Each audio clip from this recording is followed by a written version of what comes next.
All right. Let's go here. All right. Let's change this. Go out. This. So you can kind of see. You still can't really see.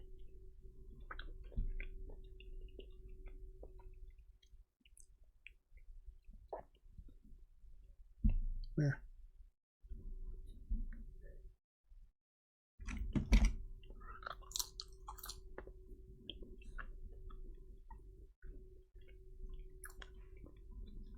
That way you can at least see the food.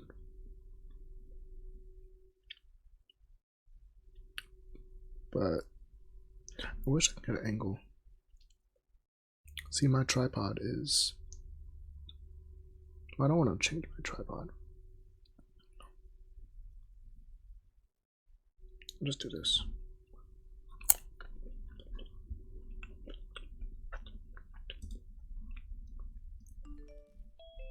Want to show me the problem with the chair?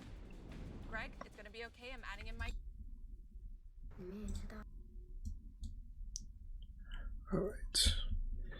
So while I'm eating all this food, well, I got fish, fries, and mozzarella sticks. So I'm gonna watch them while we watch this video. Nope, that's not what I want to do. There we go. Bada bing, bada bing. There is a lot going on in today's episode, so buckle up. There were a string of mysterious deaths happening in China, but it wasn't just the deaths that were mysterious, but what was happening to the bodies of the deceased. So it's not just the fact that they died, but weird things started happening to basically corpses in China. Some of them were just vanishing without a trace, leaving a whole nation of people wondering, what the hell is going on? Like, is there something that we don't know? Why are people's corpses going missing? Why are people's dead bodies going missing?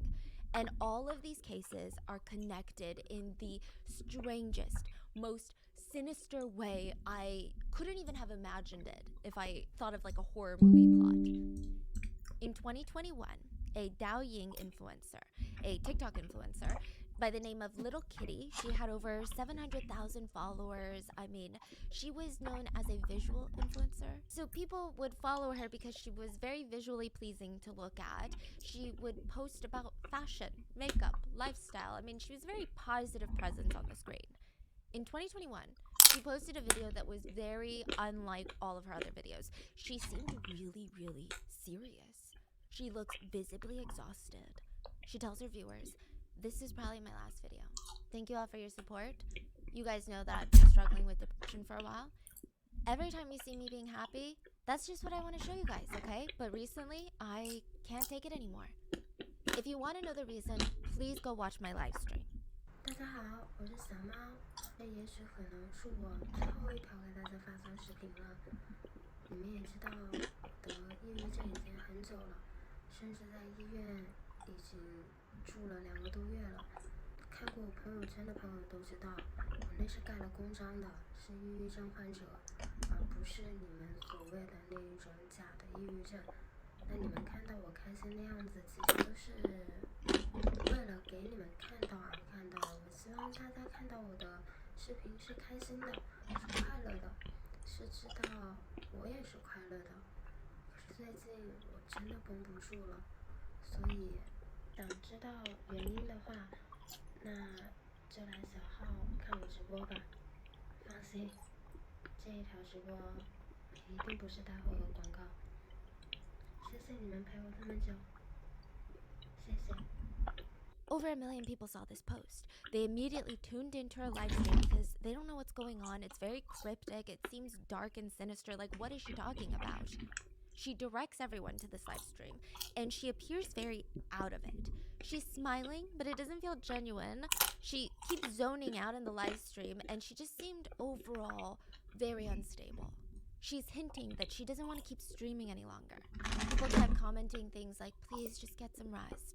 End the stream, get some rest, take a break. We totally understand if you take a break." Little Kitty looked like she was waiting for someone to enter her stream. It was really weird. And then she can slowly be seen lifting a clear water bottle, so like one of those plastic water bottles, but it is filled with this dark colored liquid. It looked weird. Okay, the liquid did not look like a normal beverage. It just didn't have the consistency of like a Dr. Pepper. It just looked strange. And she just kept drinking it in little sips, and every time she would just grimace, it didn't look tasty. She kept claiming it was Coca-Cola. The police would later identify the liquid to be toxic for human life. She was drinking it on the stream. Yeah, a lot of comments were catching on. They were very worried. I mean, this coupled with her last post, it just felt very dangerous. It felt very, I think people knew what she was trying to do. They were writing things like, please don't do anything stupid. Someone call the police. We love you. Please don't do this. You're young. What about your parents? Others said really callous, heartless things. There were some accounts posting into this live, if you want to drink it, you should hurry up. Some people were encouraging her, egging her, saying, drink, drink, drink, drink. She finished drinking the liquid, waved the empty bottle in front of the camera. She said it doesn't taste very good. The live ended, police and ambulances rushed to the scene, and soon news started circulating that little Kitty had died October 15th of 2021 from that very dark liquid she drank. She was eventually cremated, but the mystery surrounding her case doesn't even end here. November of 2021, her case made headlines yet again because her ashes were stolen by someone who claims to have wanted to marry her. They stole her ashes because they want to marry her off. This is very puzzling. This is sinister, and it is a case that continues to baffle netizens.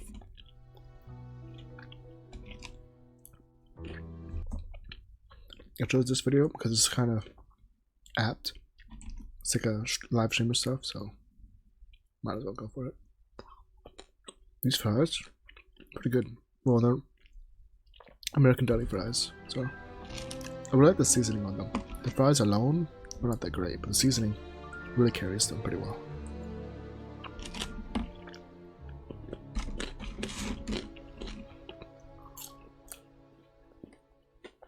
So as always, full show notes are available at RottenMangoPodcast.com.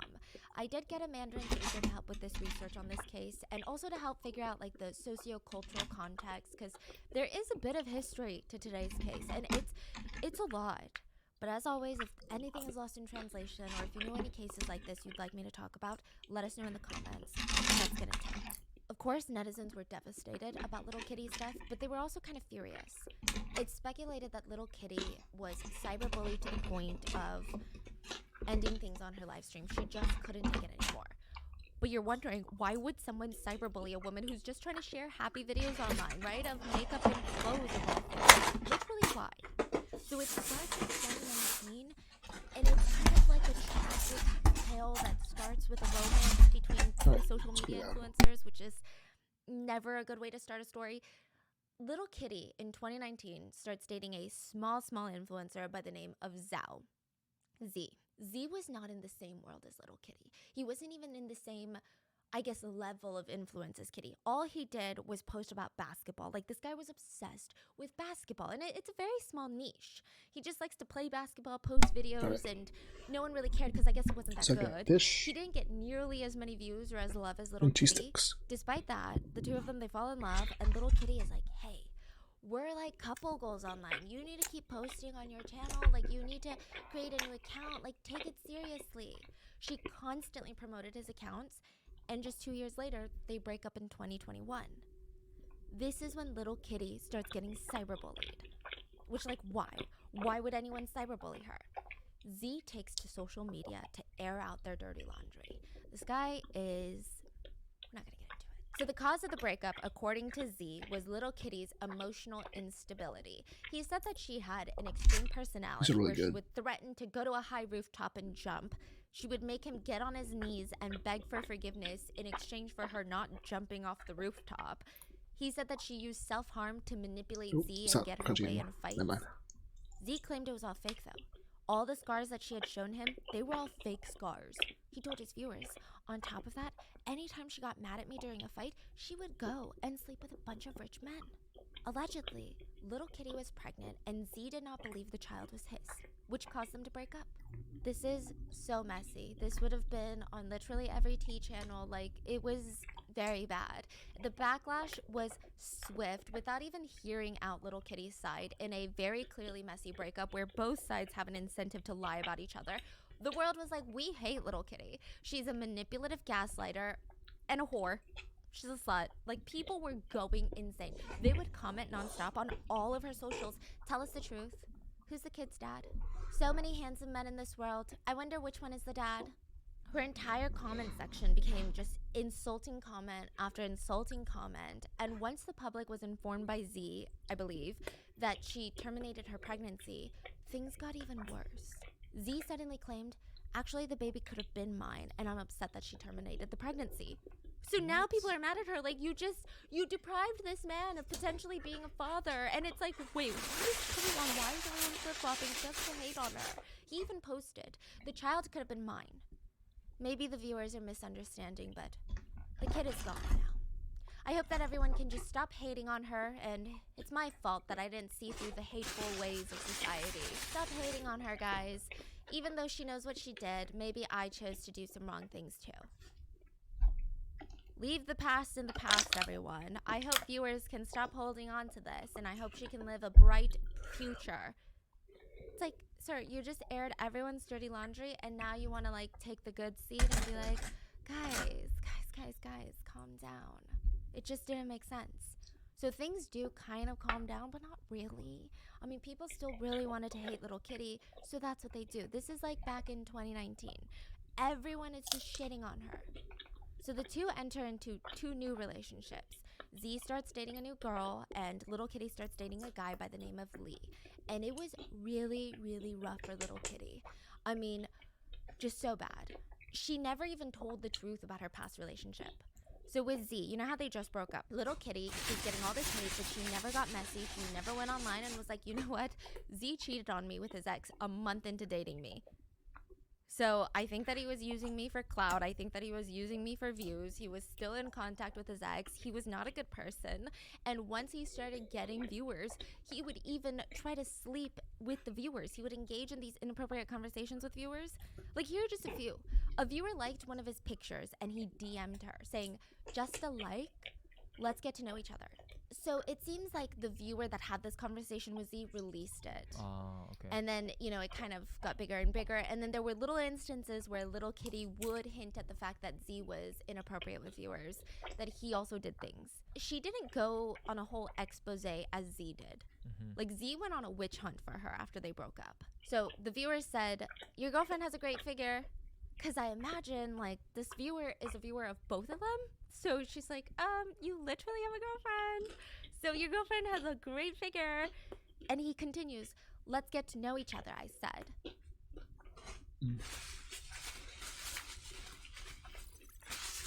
There's a strange tale. You have a girlfriend. We each play on our own. Really? If you think it's real, then it's real. If you think it's fake, then it's fake. That's what he tells her. Like, what? They were not in an open relationship. Like, he's just beyond gross, okay?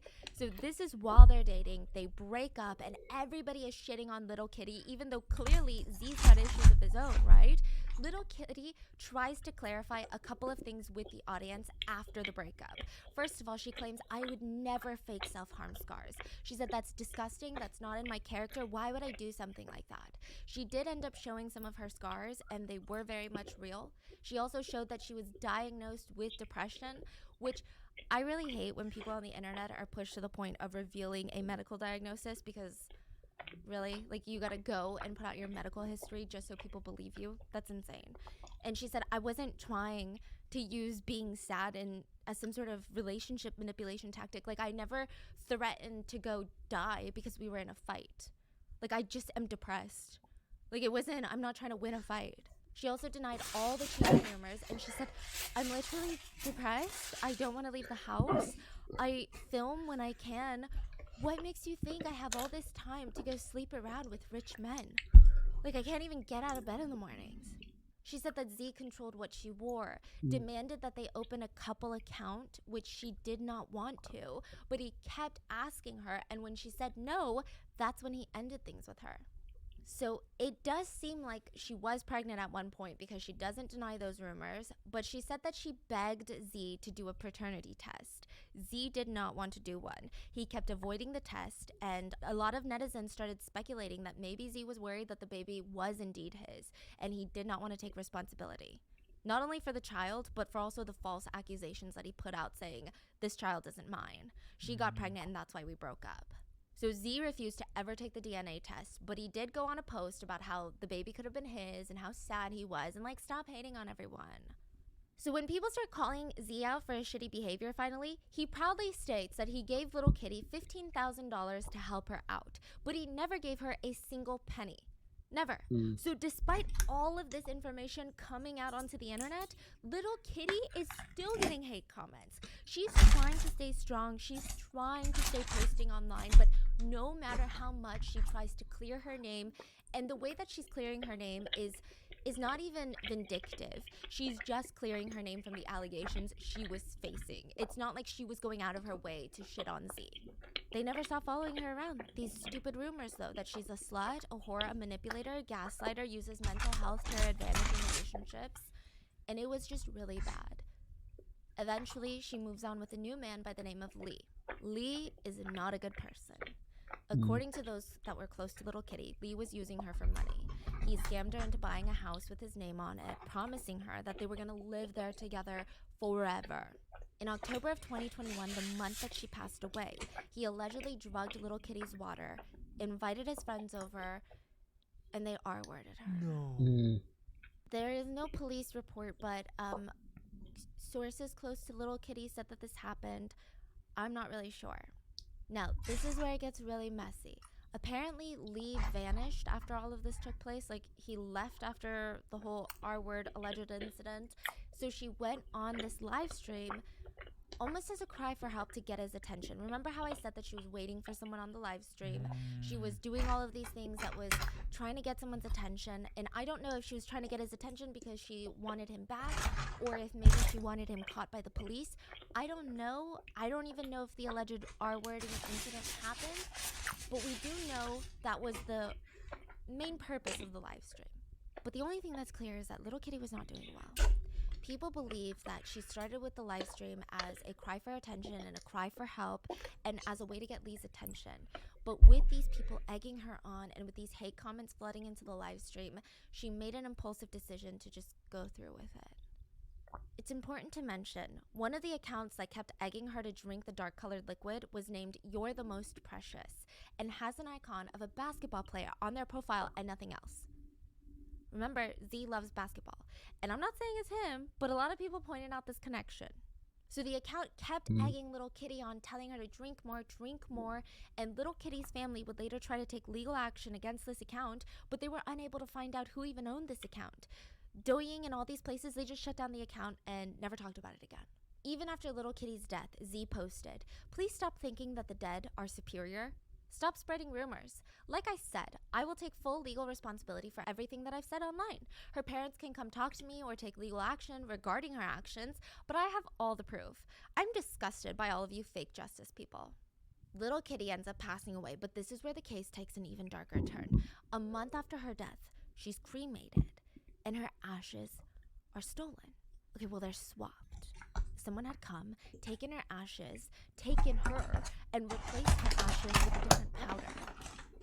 3 people were found to be involved in the swapping of her ashes. They admitted that they were trying to sell her to get married. For her to be married after her death. Please. For her ashes to get married. The ashes of an unmarried, single, beautiful young woman, they said, we could have sold her ashes for $10,000. Thankfully, the culprits were caught and arrested, and her ashes were returned. But this is probably one of the stranger turns I've seen a case take. Like, this is one of the stranger truths I've seen. There are so many unanswered questions for me. Like, who gets married to a dead person? Like, who wants ashes of a dead woman? Why are people buying and selling dead people's ashes, and for so much money?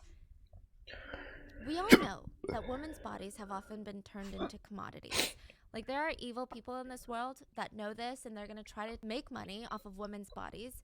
Like, we've heard stories of human trafficking where women are sold off into marriages as hostages, basically.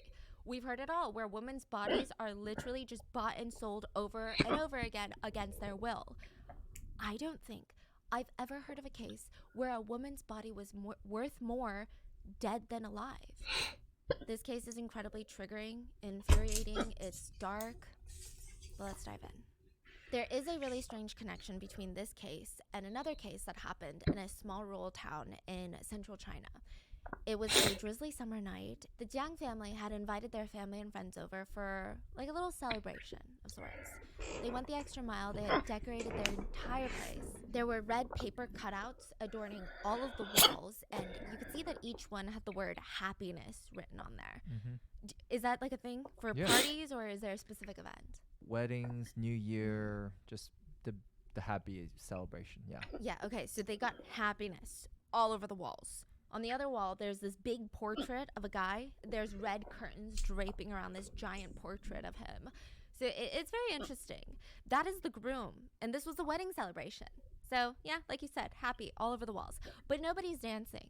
Nobody's celebrating. Nobody's even smiling. Everybody is dead silent. It felt more like a funeral than anything. I'm like, what's going on? Is this a toxic couple? Nobody wanted to get married in the first place? Why does everyone seem depressed when there's a literal literal happiness over the walls? Xiao Yuan? We're gonna call him XJ, okay? They're part of his initials. So Okay. XJ was the groom, and he was 20 years old. Everyone was pretty happy about the wedding, technically.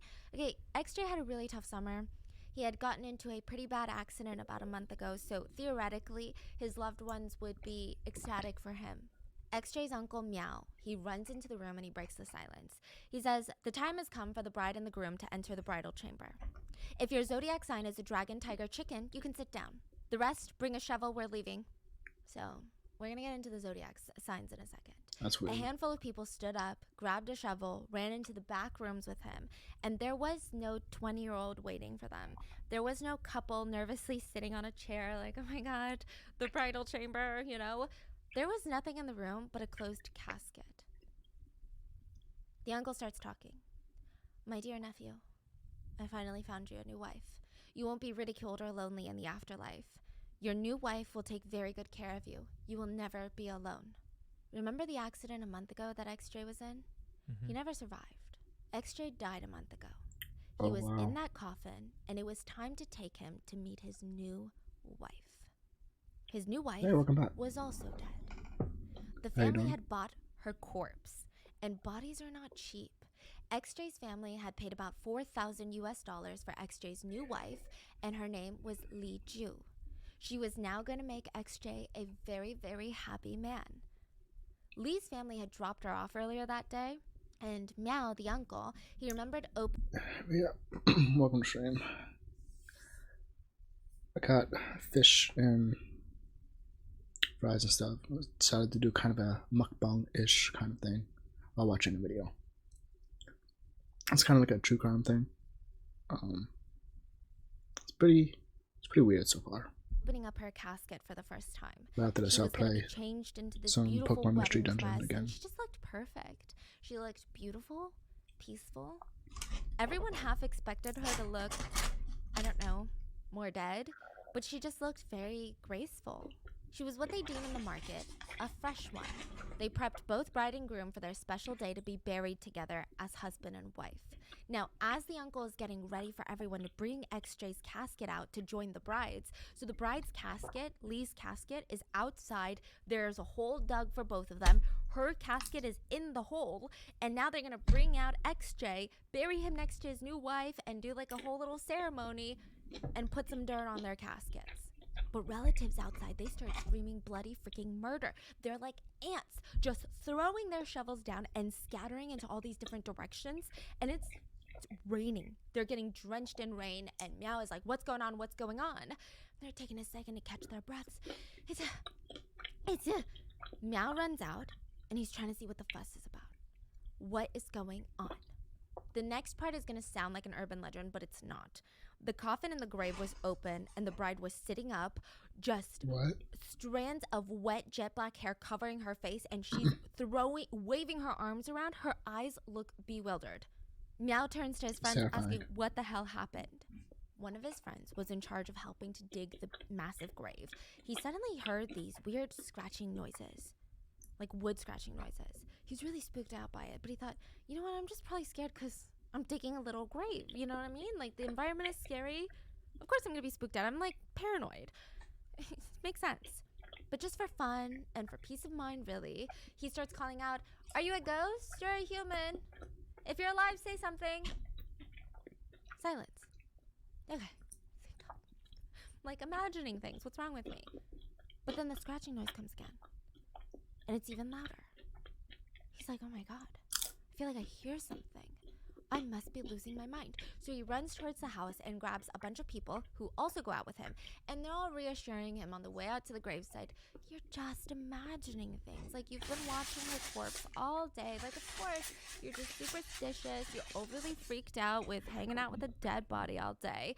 But when they get there, they all hear the scratching noises. And they're, humans, we like to come up with these wild solutions. So these humans are like, maybe when her parents were putting her into the coffin, a cat had crawled in. The cat is now like, meow, get me out, bitch. So it's the cat. We gotta pry it open and let the cat out. And everyone is agreeing, like, that's exactly what happened. It's definitely a cat, because the alternative is just bizarre. So they pry open the nails off the casket. They pop the lid open. No cat. Instead, a woman pops up, a pale-faced, dark-haired woman shoots up from the coffin, and she's dressed in a wedding gown. Her eyes look crazed. She's throwing her arms around, and she's almost like That's scary. mumbling something, and she's just shaking. That'd They be did not terrifying. stick around and find out what she was trying to say. They drop everything, and they make a run for it. That is when Miao returns to see her in the coffin, and he asks, ma'am, are you a ghost or a human? This is also not in the past, guys. This is in like 2006. She doesn't respond.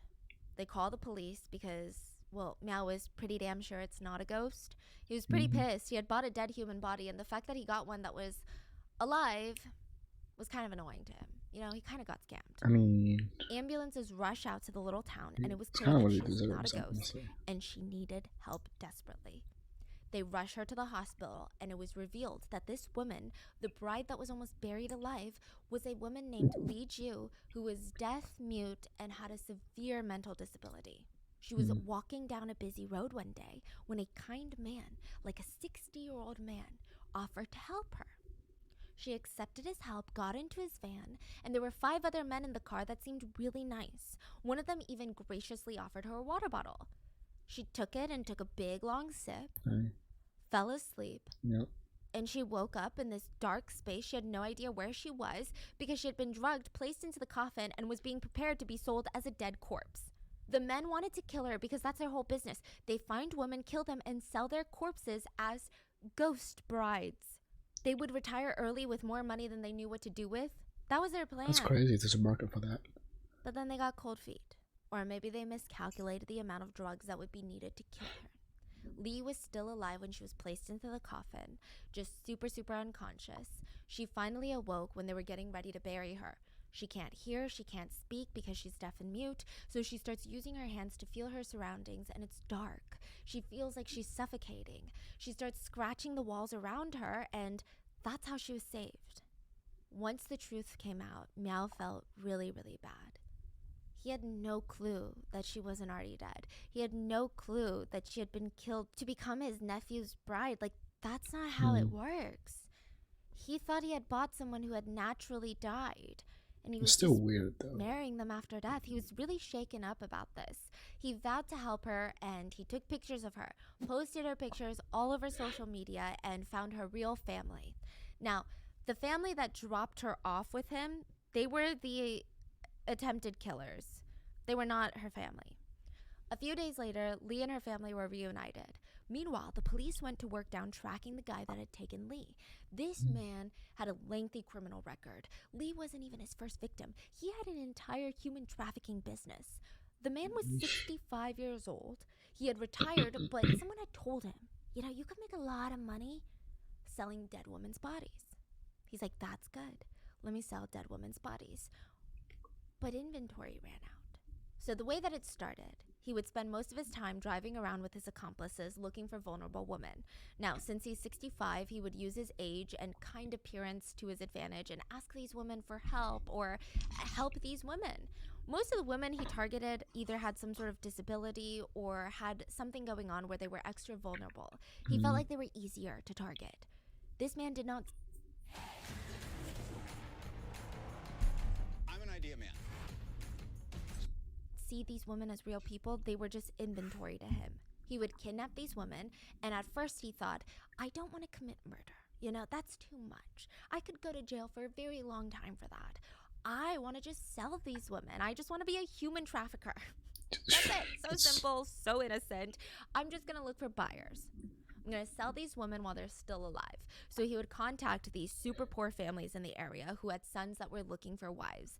Now, these are families that don't have much, so no woman wants to marry into this family, but these families are willing to pay a ton of money to give their son finally a marriage. So he would pretend that this young woman was a single female relative of his, and the bride price to buy her from him was anywhere between $4,000 to $7,000.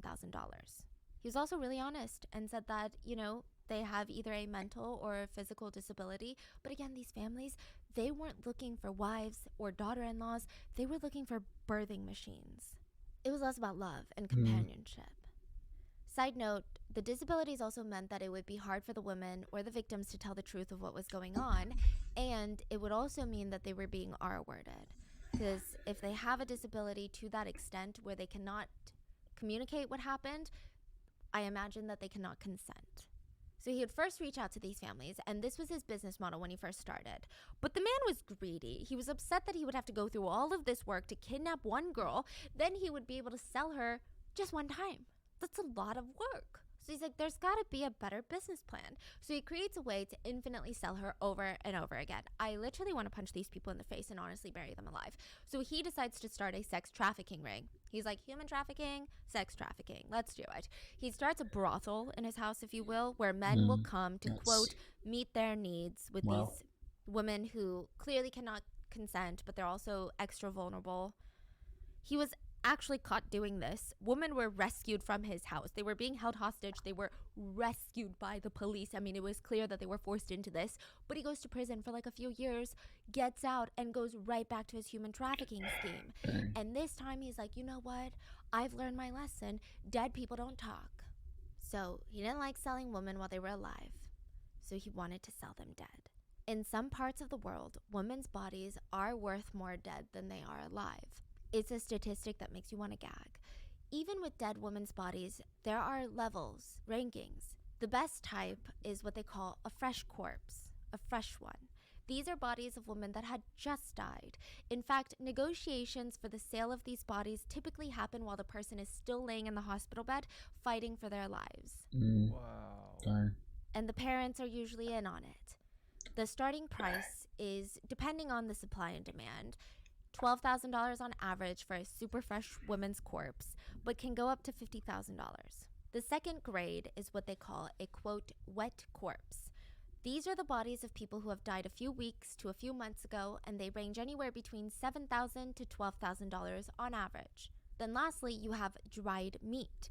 These are corpses that have died years ago, but they still go for a few thousands of dollars. And I kid you not, but the corpses of girls who were more well off or more educated, they sold for higher, even though they're dead. Okay, this is, you know what this reminds me of? How Marilyn Monroe's body went missing for hours after she died. And this also reminds me of how back in the day when queens would die, usually it was only female attendants that were allowed with her body before she was buried. Because, Wow. because if you let a man in there, some of these men will do some very vile things. I mean, if you want a whole case on that, please let me know. But that's all to say, a dead woman could sell more than a living one. And you can keep guessing why, but I'll tell you soon enough.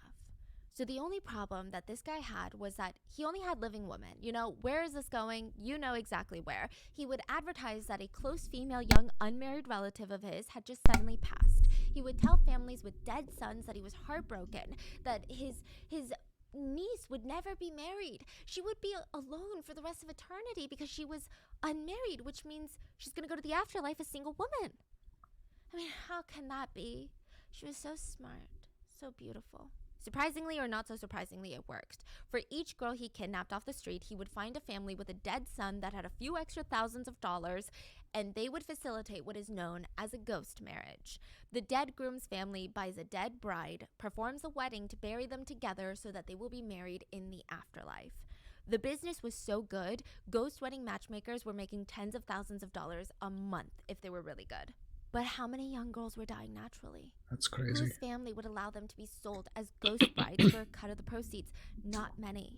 So these ghost matchmakers would make their own ghost brides by killing women, or they would go rob random graves.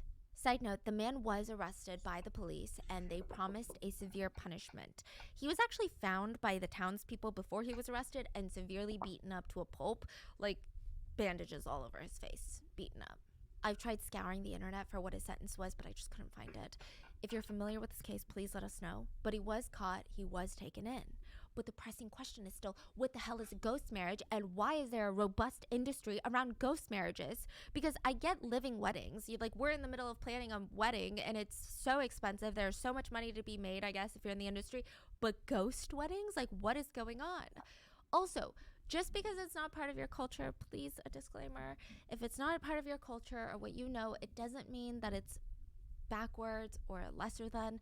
I do get a little sensitive when a lot of cultures aren't like stereotypical Western cultures because people like to think of it as, I don't know, as less developed. It's just a different culture. Different doesn't make it inferior, so let's keep it civil in the comments. Also, this isn't necessarily a Chinese thing. Ghost marriages are illegal in China. And the ghost marriages happen all around the world.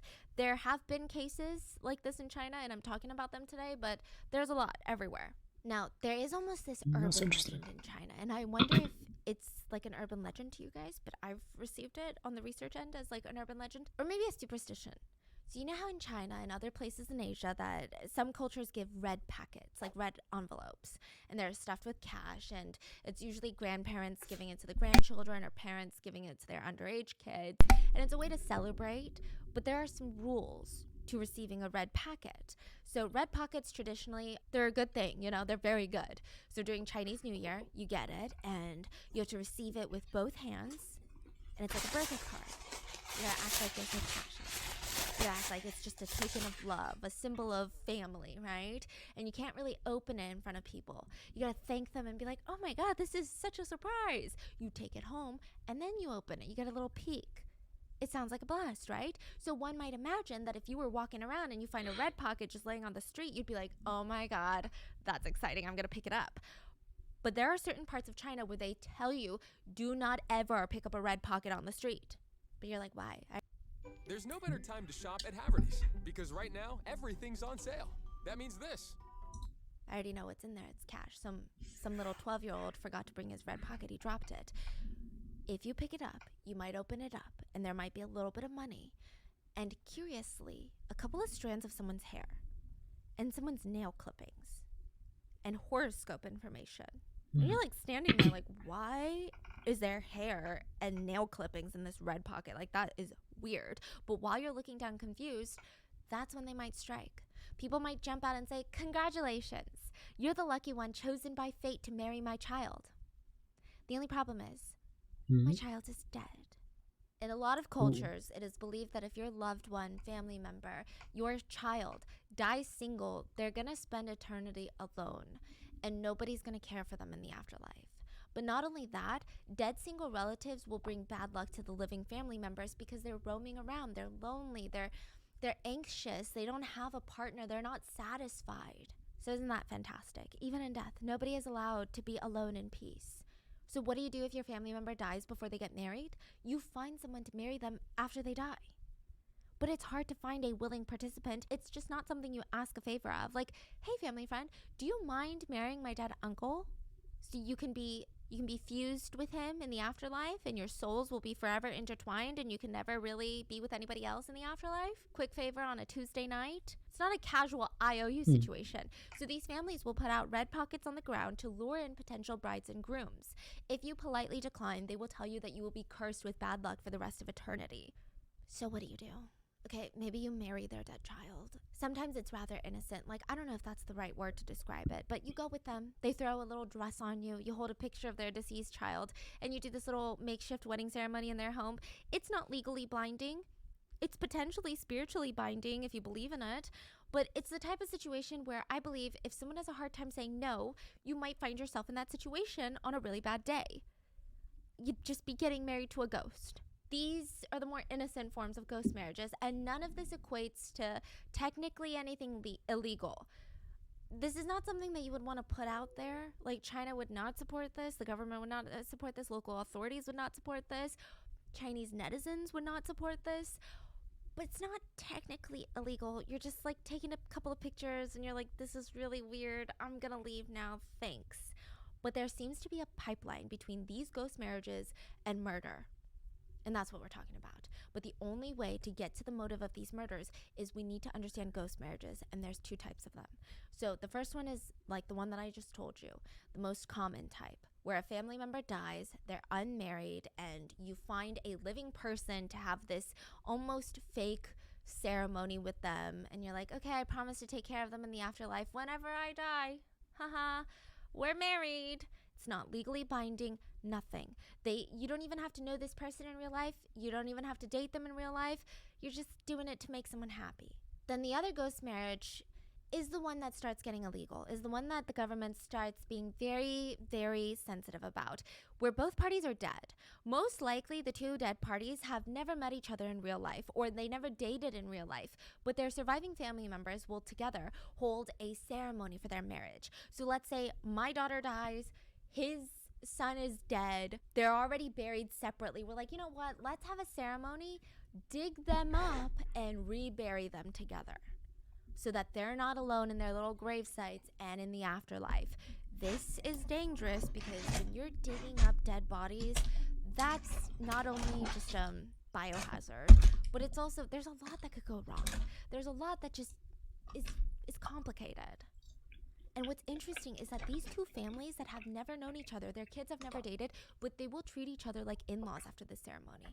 They will genuinely consider each other family. So if I need money, that family might be more generous in giving me money because we're technically family, because our kids are now buried together.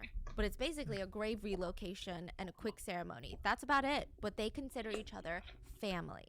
As a non-Chinese person, I don't really think I can have an opinion on this. I just feel like if nobody's getting hurt, nobody's getting pressured, who am I to tell someone how to grieve? Like, who am I to be upset? But why? Because I get why some parents might want their kids to get married now in the present life, especially in East Asia. They want to keep the family unit going. They want grandchildren. But I mean, with all due respect, if you're dead, none of that really matters anymore. Why go through all this trouble and pay thousands of dollars to make sure your deceased relative is married even in death? A lot of people in China believe it goes back to Nuwa. So there is a popular legend, and it's not like debated as history or fact. It's not a religious take, is what I'm trying to say. It's just a legend that people like to tell. A woman named Nuwa was the creator of humans. She lived in the mountains with her brother since, she was just bored all day. She would fiddle with clay. She'd make these little human shapes out of clay, and eventually all these clay figures would become humans. She would breathe life into them, and they were like her precious children. She's like the mother of humans. But one day the fire god and water god get into this huge fight, and during the fight they destroy the tallest mountain on Earth. This is significant because it is said that the tallest mountain on Earth is the one holding up the sky. So now the sky is coming down, crashing down on humans, almost killing all of Nuwa's children, her humans, her precious humans. She does her best to repair the sky, but the human population has dwindled down. They're so weak, they're barely surviving. And her brother told her, we need to repopulate this earth. It is the only way. She was very disgusted. It's very much giving. What do you mean, stepbro? We're literally siblings. She said, absolutely not. But then she thought about it and she said, but these are my precious humans. She was conflicted. So the two of them, they both this is not a weird situation where they both liked each other. The brother was not into it either. They climb up to the mountains and they ask the gods. They both light their own fires. And they say, we are the only people left. What do we do? If the lords allow us to be husband and wife, may the flames intertwine with one another. Or else, may the flames forever disperse, meaning literally wipe out the population. The flames intertwined into a yin and yang shape. So they got married. They did it, but they always covered their faces while they did it with fans because regardless, they just weren't that attracted to each other. But the whole point of the story is that marriage is so important in this story that it's almost the only thing that can save this world. It is almost directly applied to each family unit. The theory being, if you aren't married before you die, you are killing out your bloodline. You're wiping out your population. Not even just your immediate bloodline, but it's like bad luck to the whole family bloodline. Because I'm guessing if Nua didn't marry her brother, the humans would have gone extinct. And then sprinkle in misogyny, the sentiment became, and this is back in the dynastic times, that a woman was only supposed to have one husband her whole life, for eternity. Meanwhile, men could have more than one wife, but there was a loophole. Like, technically men could remarry and sleep with other women, but they would never be his wife. Only his first wife is the wife. These are all just like, whatever. But women weren't allowed to do that, okay? So if a wife dies, the husband can basically remarry. But if the husband dies first, in some extreme times back in the day, like thousands of years ago, the wife would be thrown into the same coffin as her deceased husband while she was still alive and be buried. 2 Whopper Juniors for just $5. 6 options, so much to offer. Barbecue. Alive with his corpse because it is her wifely life duty to be with him for eternity and forever. I don't even want to go with you to the DMV, okay? And like they're like, you gotta go with your husband everywhere. Or if her deceased husband was being cremated, she would be thrown into the furnace to be burned alive with her dead husband. Wow. This is like way back in the past, okay? But these types of stories popularized the beginnings of ghost marriage. People started to believe that bad shit happens when you have single deceased family members. So naturally, the introduction of ghost matchmakers starts to emerge. And there's more to it than just burying bodies next to each other. There's like a whole ceremony. So if both parties are dead, it's pretty simple. The groom's family will go to pick up the bride's memorial stone, tombstone. And it's supposed to be symbolic because in Chinese wedding custom, the groom and his groomsmen will go pick up the bride from her house. And the groom's family picks up the bride's tombstone. And it's said that the bride's family is supposed to act very sad.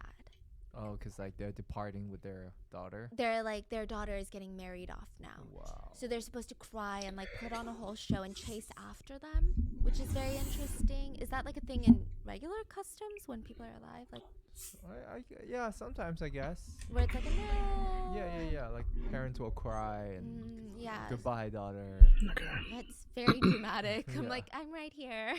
Okay, so they bring it to the groom's tombstone, place them side by side, grab pictures of both the groom and the bride, tie the pictures together with red string, and the new couple will have to have dumplings to symbolize family, reunion, and wealth, noodles to symbolize longevity, which is kind of ironic considering it's a ghost marriage. They both died. So it's not really longevity. And alcohol, because in Chinese customs, you guys do the intertwined alcohol drink during the real weddings. So these 3 things have to be there, and this is how they do the whole ceremony. Then they pick a good day in the month, either the 2nd day, 3rd, 6th, or 8th. These are typically good numbers, never the 4th of the month, okay? They will go dig up the 2 corpses, dig the bride out, and bring her to where the husband is and bury her with the husband. So now they're married in death. It's important to note that this is just one of the ways to do it. It may vary region by region, but you can see, that if one party isn't dead, it gets trickier. It's just weird. There was even back in the day a way to have sex with your ghost marriage partner, which I don't condone any of this, and neither does the Chinese population. But apparently you could consecrate the marriage if one person was alive and one person is dead. So you start with incense and you talk to your dead partner while you use it, and you connect the spiritual and the real world. And then again, I don't condone this, but this is what the research said. Step 2, if you want certain body parts from the earthly realm to be touched by a certain someone in the spiritual realm, you need to put the incense stick on that body part. This is going to land you in the ER, but I'm just letting you know what I found in the research. So what I'm trying to say is they take this very seriously. Ghost marriages were taken very, very seriously back then, and it was to save your loved one's soul. And I can't say that I wouldn't do strange things if someone genuinely made me believe that I had to save my loved one's soul. So that is then. How about now? Are ghost marriages still a thing? It's very rare, and it's only occurring amongst the super superstitious or in the typical small town residents. Even then, it's rare, but it's definitely not happening in like the middle of Hong Kong, the middle of Shanghai, and it's typically for dead sons. Now, with current times, we get into historical and cultural context because China's one-child policy. So in the 80s, China started a one-child policy that's exactly as it sounds. Each family unit was only allowed one child. It was to prevent rapid overpopulation, amongst other things, and it just ended in 2016. And if I'm not mistaken, China is actually having the opposite problem, just like South Korea, where nobody wants to have even one child. So they're really struggling now. But when the one-child policy was in effect, there was this huge, heavy gender bias towards males. If families were only allowed one child, they wanted a son to, quote, continue the family name and the bloodline. This led to a lot of pregnancies being terminated because the gender was not what they hoped for, and it's sexist. These are also not gender reveal parties where people are like, oh man, I really wanted blue balloons because I want to throw baseballs with my son instead of a girly girl. It's not like that. In China, back then especially, and probably even now anywhere in this world, it's fucking rough to be a girl. Why would any mom want to bring a girl into this world to see her suffer the same life that she's suffered so far? You get it. It's a lot of layers of complexity. It's not like China is just filled with moms that are obsessed with putting boy mom in their Instagram bio. It's very dark. And it said that during this time, a lot of baby girls were abandoned or left to be adopted. It said adoption rates overseas saw a huge uptick in female adoptions from China compared to male adoptions from China. This led to the Chinese population being severely unbalanced. There are way too many men. Like right now, this is a problem that's happening. Way too many men, not enough women. When men grow up and become of marrying age, not enough women to marry, which leads to a lot of problems. Women, or specifically female bodies, are in high demand. High demand, low supply for the male population historically has been a very, very, very scary combination. Daughters have become commodities. And there's a lot of talk about this. It's insane how one law can so greatly affect so many things, but kidnapping, human trafficking, purchasing brides has gotten so much worse because of this one policy. If there are this few women that want to marry men who are alive, imagine how few women are willing to marry a dead person. In terms of economics on this one, supply for ghost brides got even lower, which made demand go even higher. This meant there was a lot of money to be made. And this whole system, which originated as people trying to find peace with their deceased loved ones, starts transforming into a really dirty supply chain. Our Mandarin-speaking researcher said the size of this ghost marriage industry is probably beyond our imagination, talking globally, not just in China. So the industry is just the sale of dead bodies and corpses. A professor from Shanghai University that had been studying ghost marriages for over 15 years said 2010 was the peak of ghost marriages. The price for a freshly dead female corpse on average that year was $45,000 US. This doesn't include wedding ceremony fees or plots of lands for the grave. In some of these wedding ceremonies, the families of the groom would still give gifts to the bride's family. And like I said, when there's money to be made, people are going to start abusing the system. It can easily lead to murder. So in 2006, a Chinese woman in the Shaanxi province poisoned her ex-husband with rat poison. He died. She was sentenced to life in prison. The deceased husband's brother, Yuan, was left to pick up the pieces, and he just really wanted his brother to be happy and well cared for in the afterlife. So he pulled together all this money and got in touch with a ghost matchmaker, and he was just looking for a dead corpse bride for his wife. The ghost matchmaker sat down. For his brother, right? For his brother, yes. The ghost matchmaker sat down and asked his brother about the zodiac sign. Now, this is where zodiacs come into play. Remember the original story where he only wanted certain zodiac signs to come to the back with him? Apparently, you can't really tell if a dead person is going to get along with certain people, so you just go off their zodiacs. You're like, okay, well, the person that's deceased is a horse zodiac and they are known for not getting along with the pig zodiac, then you just wouldn't let a pig in that room. So the ghost matchmaker will ask about their zodiac sign. This is important because, you know, when both parties are alive, they can get to know each other. But now this is a dead marriage, meaning this is the only way to know if they're going to get along in the afterlife.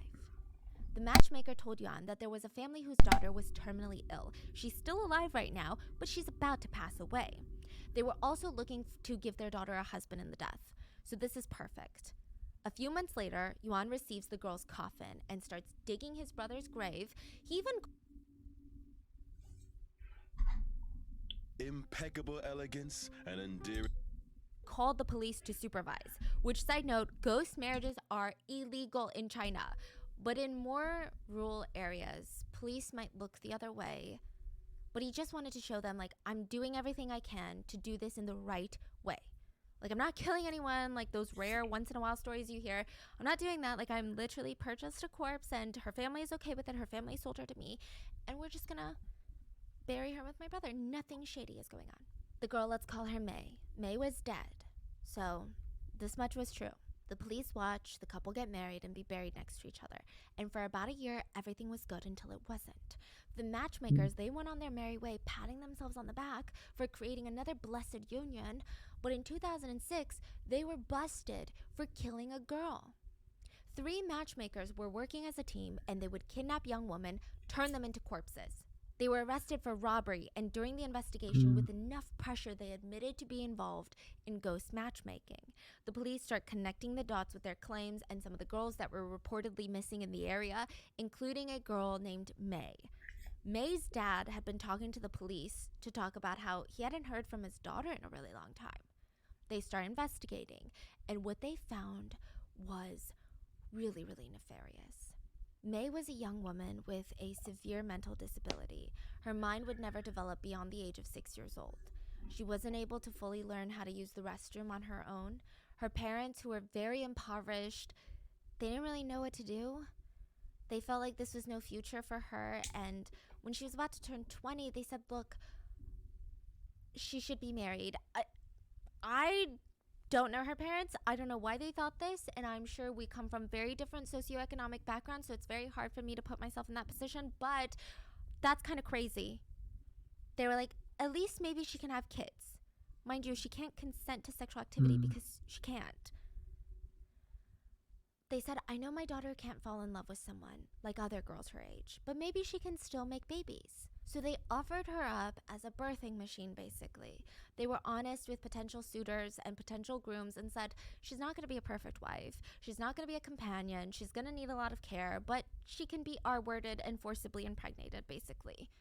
Like, what is going on right now? A man named Don became her matchmaker to find her a husband. She's still alive. She has no terminal illness. He finds a client named P, who's interested in buying May. P straight up told Don that his only requirement in his new wife is that she can give birth to his children. He literally doesn't care if they get along. So Don brings P to May's family home. He meets with the parents, pays them $300 US, and buys May. There is no price on humans, but from everything we just talked about, $300? P takes, kidnaps May, and brings her home. After a while, he demands a refund. He said May is more work than he thought, and he didn't want to take care of her because she was, and I quote, stupid beyond imagination. Again, I hate this man. I hate this man. But he said he took her to the doctor, who informed him she could never give birth. So he's like, I don't even want to keep R-wording her because she can't have my children. He drags May back to the matchmaker, demands a refund, and says, she's just another burden. I want my money back. Don, the matchmaker, pays the money back, and instead of bringing May back to her family, which I don't even know if that would have been a good thing at this point, because are they just going to sell her again? Don tries to sell her again himself, but nobody wants to purchase her as a wife, and that's when he bumps into another matchmaker. But that matchmaker was not a matchmaker for the living. They were a ghost matchmaker, and a murderous one. Side note, not every ghost matchmaker is a killer, but, you know. This ghost matchmaker is like, hey, can I purchase May from you for like a couple thousand USD? He's like, what? A couple thousand? Do you know how long I've been trying to sell her? And you are offering me a couple thousand USD? What do you got planned? I mean, clearly you got something planned because she's not worth a couple thousand USD. I can getting no hits. So he's like, oh, you don't know? I'm going to kill her. I'm going to sell her as a ghost bride. I'm going to make literally maybe 10 grand. So I'm going to profit a lot from this. And he's like, oh my God, I want to get into this industry. So they both profited about $4,000 from murder, for murdering May. They found a buyer, which was Yuan. They spooned borax, white powder used for heavy-duty cleaning, spooned it to a piece of bread, and forcibly fed it to May. She trusted them and did what she was told. The poison is known to work very, very slowly, which, can you imagine how painful that must have been? It lasted hours. And even when it was time to bring her to the quote groom's family, she was still alive. Barely, but still alive. Don didn't want to wait any longer, so he leaned over and strangled her to death. She was brought to Yuan, who buried her with his brother, who passed. He had no idea that May was killed for this. He had no idea that the matchmakers were just murderers. It seemed in his own little way he just wanted the best for his brother. He was devastated to learn what happened to May. May's family, the parents, also blamed themselves. They regretted ever trying to get her to marry and have children, which, like, yeah, agreed. May's parents also said they should just leave her buried with the husband, because if they were going to dig her up, there was a huge chance her body would be kidnapped, her corpse would be taken, again, robbed, and sold in another ghost marriage. So again, these three matchmakers, they were arrested and severely punished in China. In China, intentional murders can receive a punishment of anywhere between 10 years to the death penalty. Selling dead bodies counts as demoralizing corpses, which is also very, very illegal in China. But the ghost matchmaker said, with zero remorse, I'm just trying to make a living. Money comes in fast in this job. Like, if I didn't get caught, I'd probably just do a few more and retire. But now I'm ruined. The cases we covered today are all from China. But ghost marriages happen all over the world, and most of the times, they just aren't called that. And most of the times, the two parties know each other. In 2017, a 26-year-old in Thailand married her boyfriend after he suddenly died of a heart attack. She wore a white wedding dress next to his body, which was also dressed in white. They were officially married before he was buried.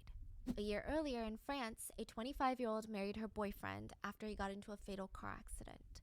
The president gave them special permission. She stood in her wedding gown next to his picture as the city's mayor read their vows. It's just interesting. I think there are a lot of stories like this, and if the story is right and they knew each other prior to the marriage, it's almost an endearing story, because marriage really is a beautiful thing. Like, to commit to someone is a beautiful thing. And I can see how people would want to be married to someone that they want to spend the rest of their lives with, but maybe they never got the chance to, like in these international stories where a partner passes away too soon. But I do think ghost marriages where the two parties don't know each other, I mean, there's so many ways that it can turn into this corrupt, scary system. So again, this is not something that Chinese people condone. Netizens were outraged every time a case like this came out. The Chinese government does not condone this. This happens in other parts of the world as well, but I don't know. What are your thoughts on ghost marriages? Do you think that it has to do with the level of spirituality that somebody has? Because I guess I'm just not that spiritual of a person, so it's really hard for me to put myself in that mindset. Do you believe it's true? If someone passes away single, they're going to be single in the afterlife? What are your thoughts on today's episode? And alright, I'm just going to end it right there. Switch over here for now.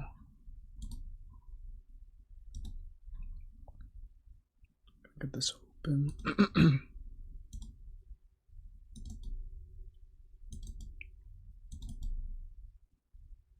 Oh.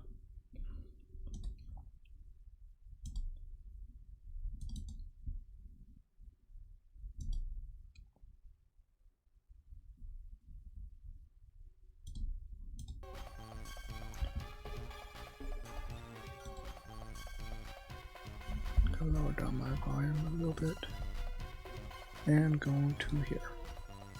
There we go.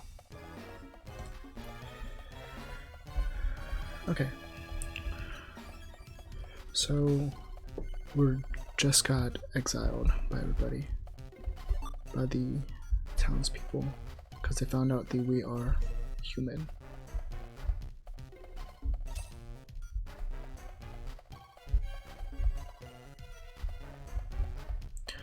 For some reason, I thought this part happened a little bit later on in the story.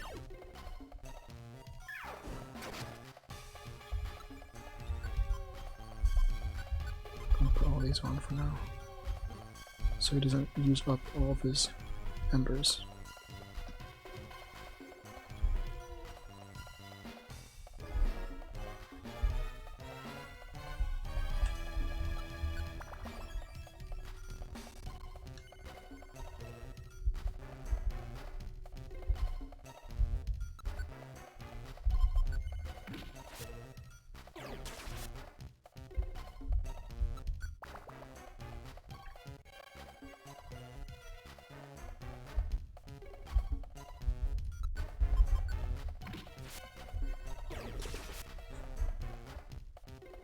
Nice.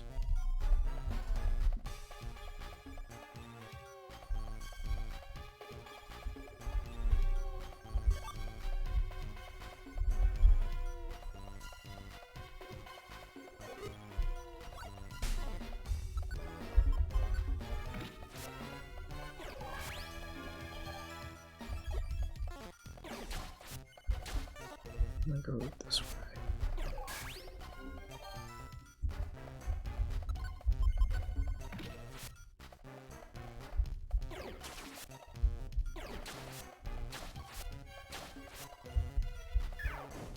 That used to be really scary.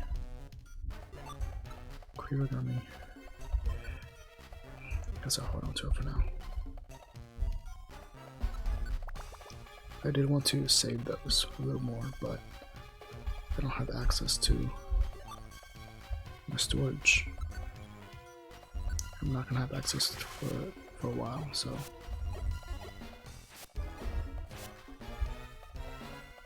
might as well just use it. I don't need an apple. I mean, I'll hold on to it for a little bit, but then I'll use it if I need room.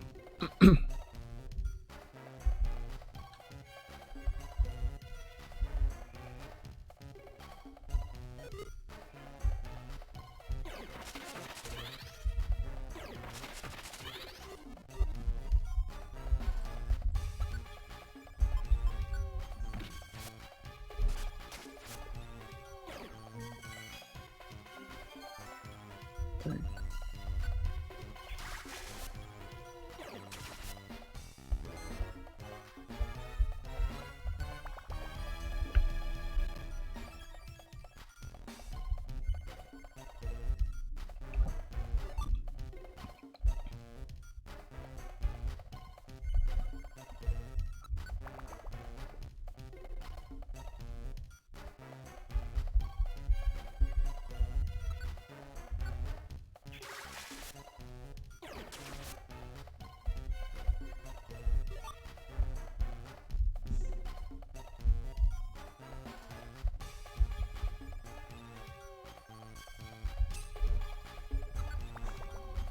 I wonder how many floors this has.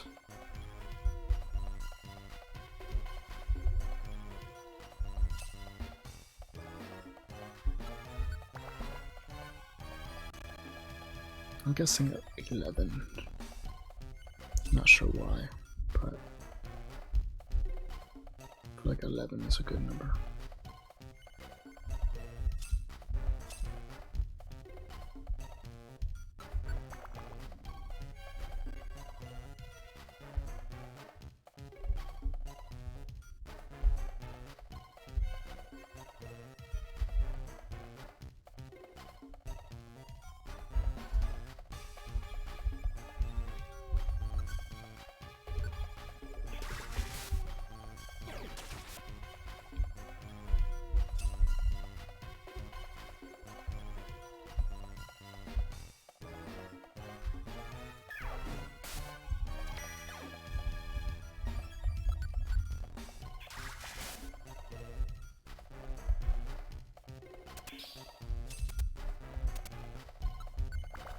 That's it.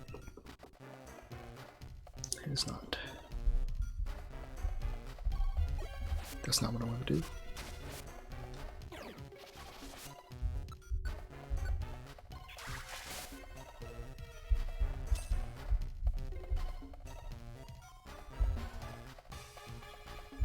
Yep.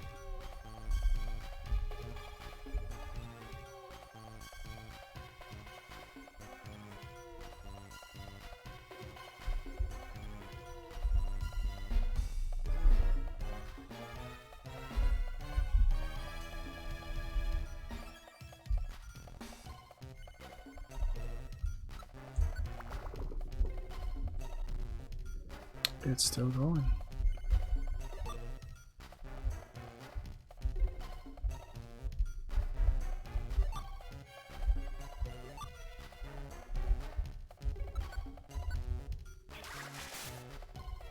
Nice.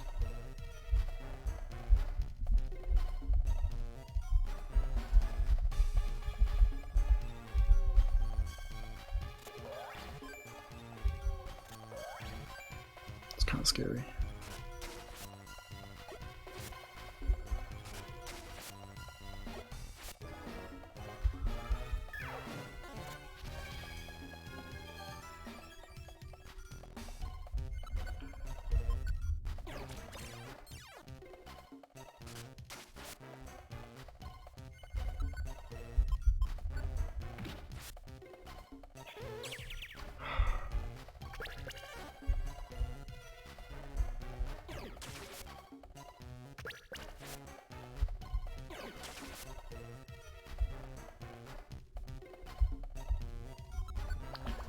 As I said, nope.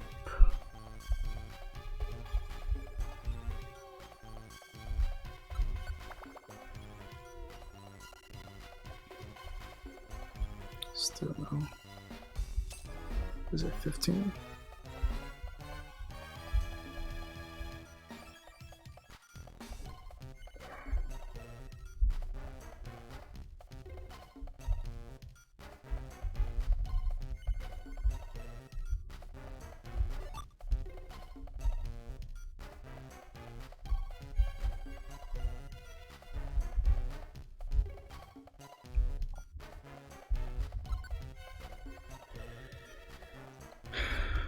Don't confuse me, don't confuse me, don't confuse me.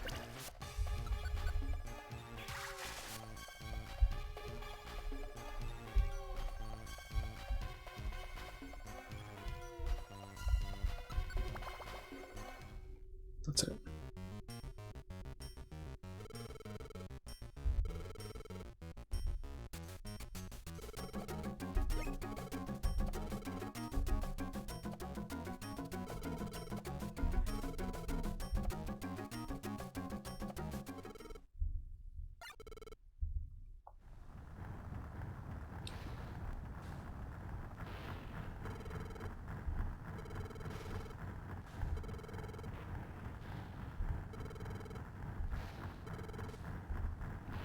Gotta go.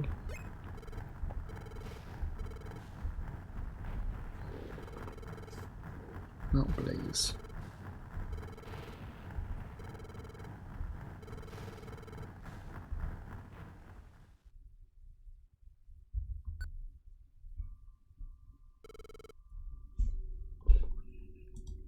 One second.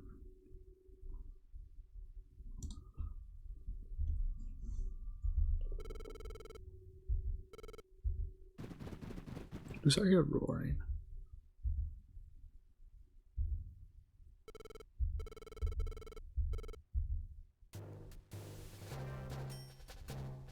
Wait, does this allow me to check my storage?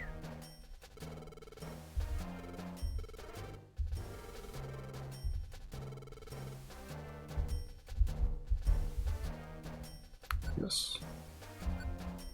I need to take the blue gummy. Let's store a couple of these. Store this for now. Store this.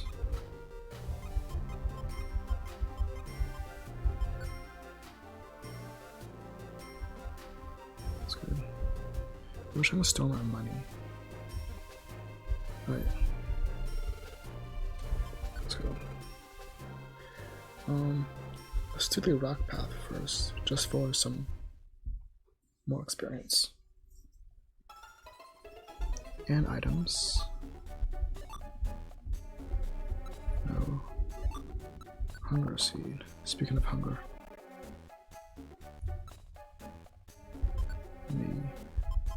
open.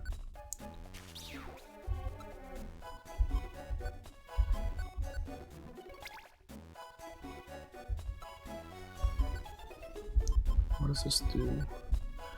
Pulls all items on the floor to the user. Ooh, interesting. I don't remember that one.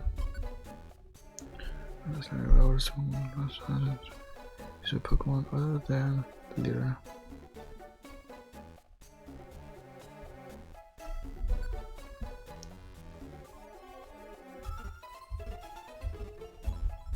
Also, you can like throw that. That's what I'm guessing it's used for. Throwing it at another Pokemon and immobilizing them.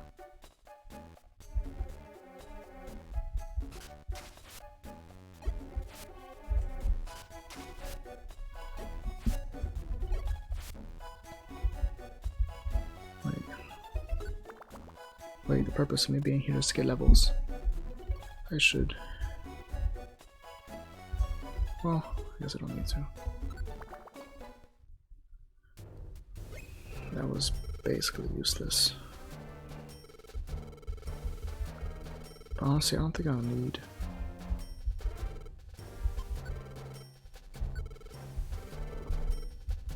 that much because this is probably gonna be a lot of fire and ground types, which I can handle myself against.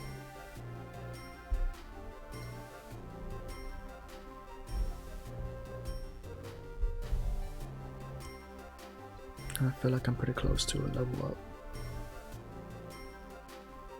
Maybe.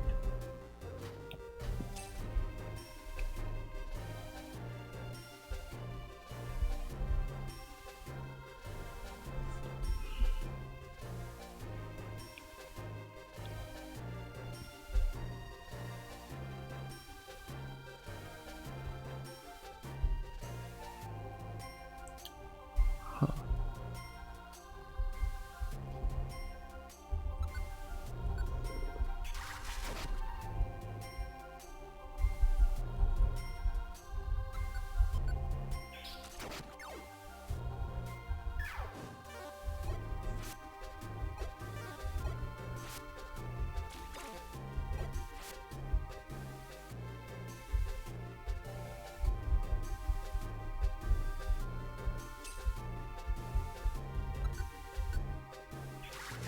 Did I bring the elixir with me? I don't think I did.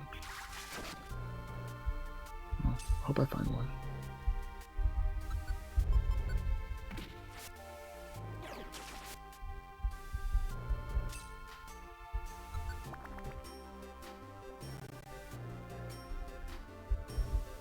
Ooh.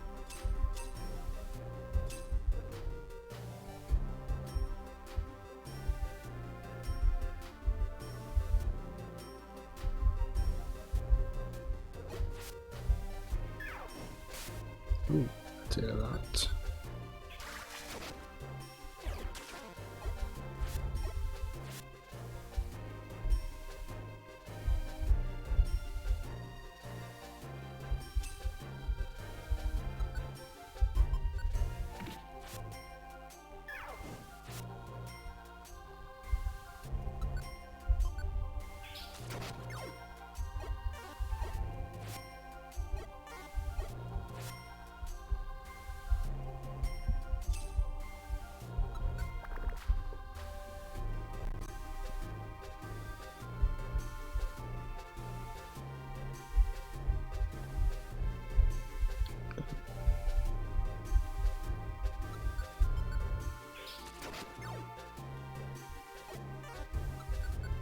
That's not what I want to do.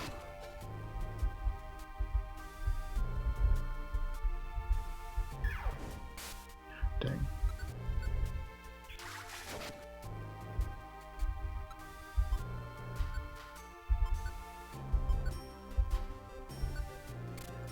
And actually, let me not. No. I'm gonna save that.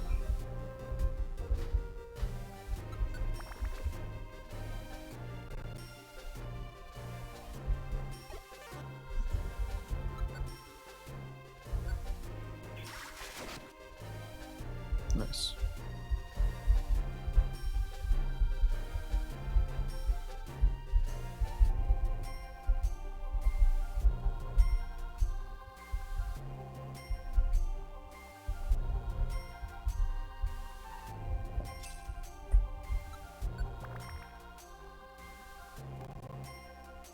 I didn't change my category.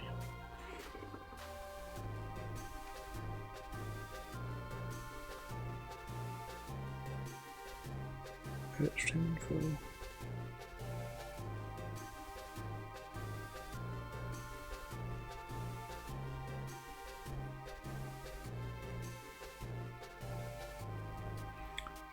I hate switching it to Pokemon Mystery Dungeon because if I just type in the name, it doesn't find it. I have to type in Pokemon, then scroll all the way down and find it. Okay.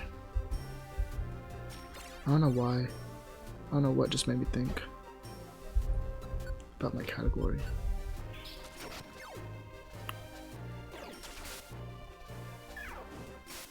Ooh. Nice, nice. Okay, please be a good move, please be a good move.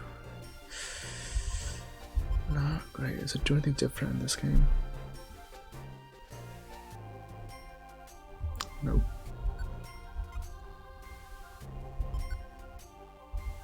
That's unfortunate.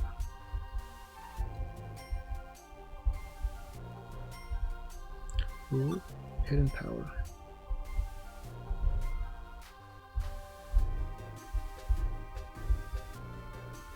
Ooh, bullet seed.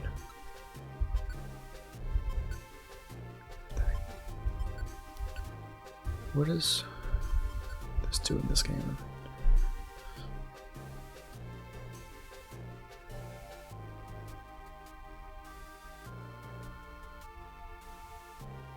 See, that's cool, but I'm scared if it turns into Earthquake. That would be very bad.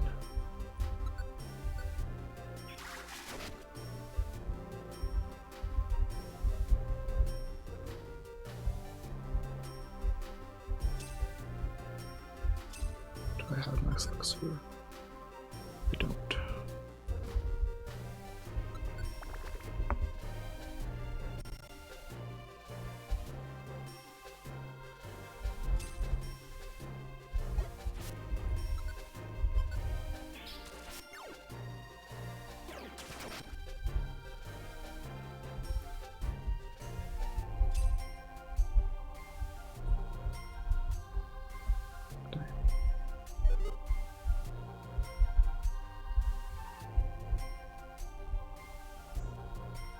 There's a lot of money in this dungeon.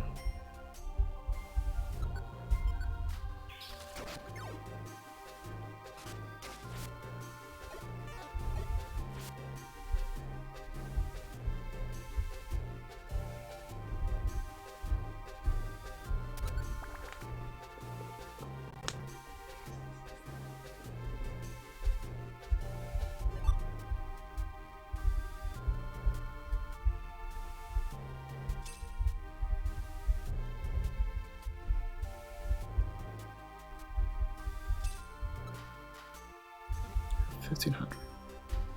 That's pretty good.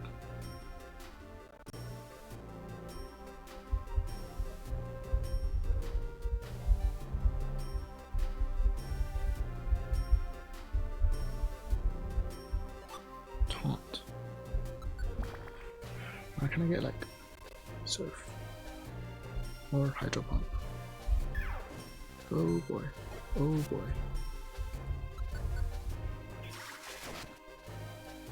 Why would you?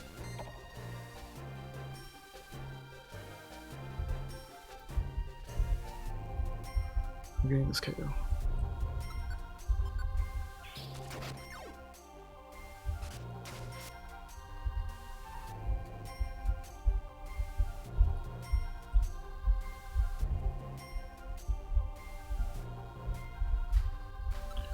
I don't know how many floors it is. Probably 15 as well.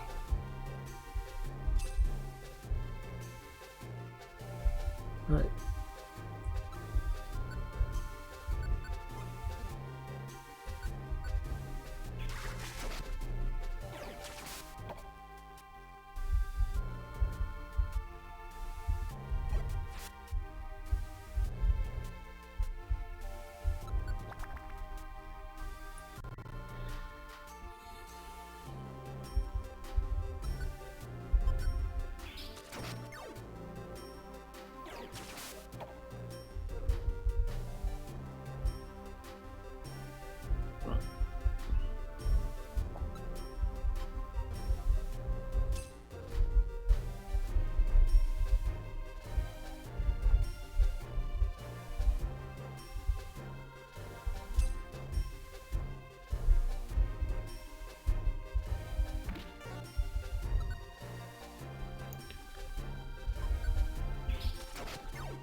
Nice.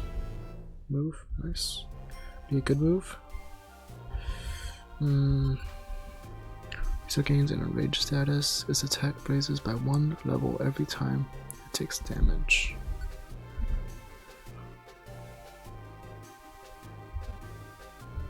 Nah.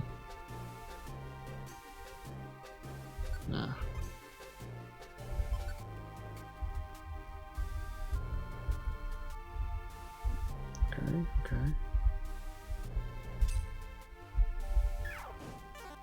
That be a total.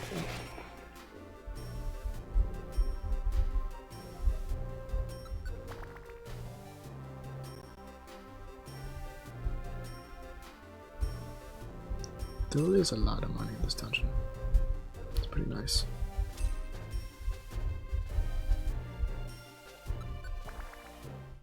Okay, midway point, yeah.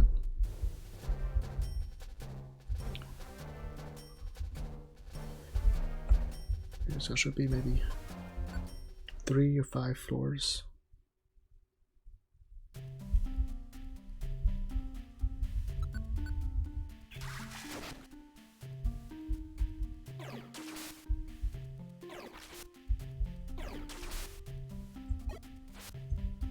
That's not what to do.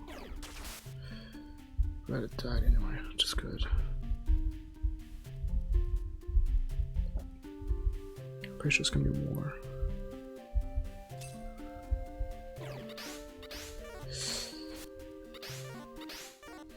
Why did it hit so many times?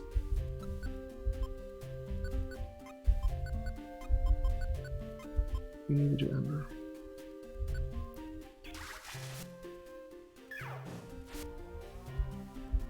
Okay, so if you see a Firo, get out.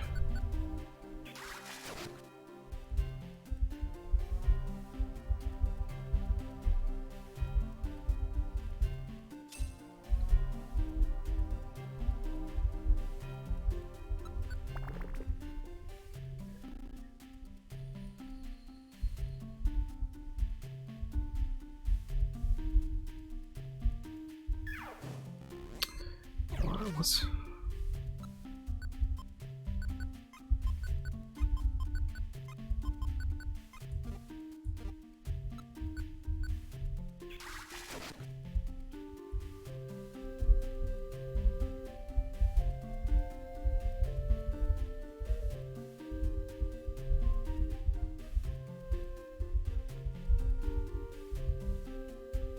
still just money? Honestly, I want some like berries or something, some corn berries. There we go again. Let's get out. Oh.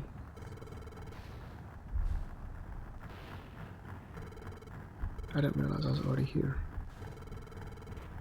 I thought the dungeon like map changed.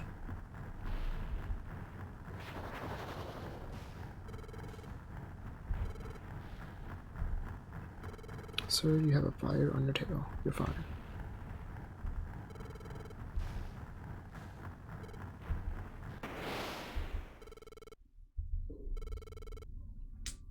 Mountain screams.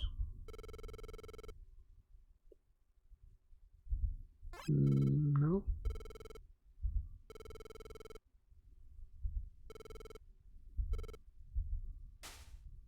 Small trace, right?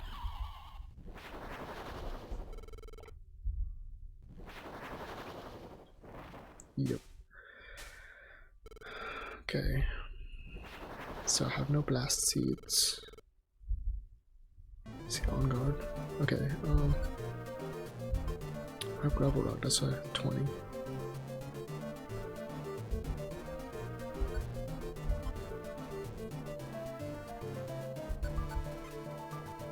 It doesn't have flash fight or anything, I guess.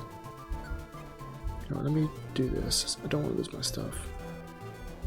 Do that. That. Grow.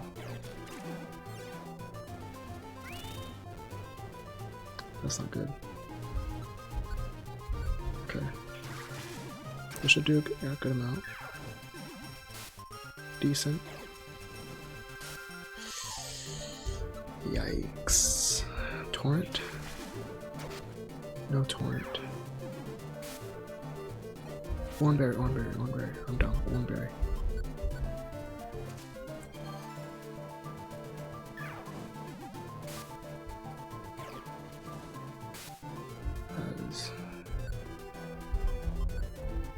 Just hope it doesn't do it again. Come on, don't do it again, don't do it again.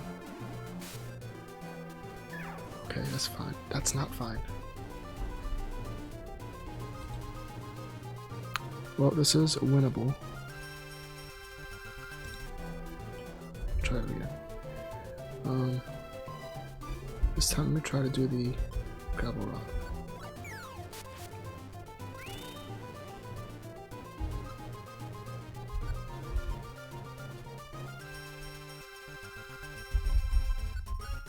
What this does more.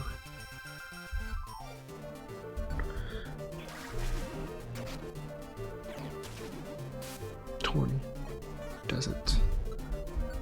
So let me turn this off. That miss was very good though. 84. 32. Okay, this is it. He's not doing any embers. No. Yeah, I got this. RNG's on my side. Watch him crit.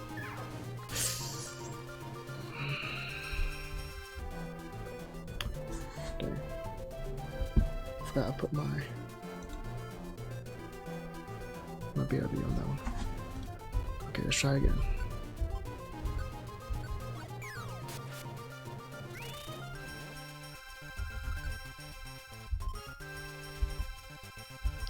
That's why here.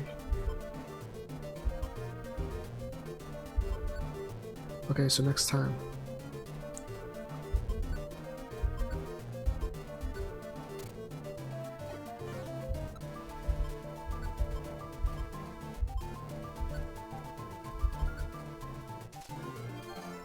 So now he'll live one.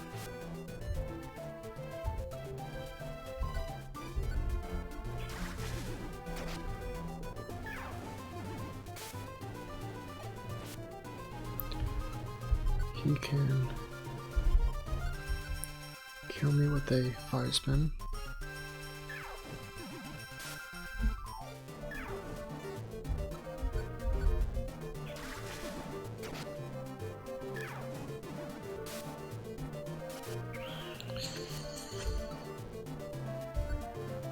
Do I just go for it? It's gonna be double damage. Come on, be enough. Okay, gotta go for it. Did it. Okay, nice.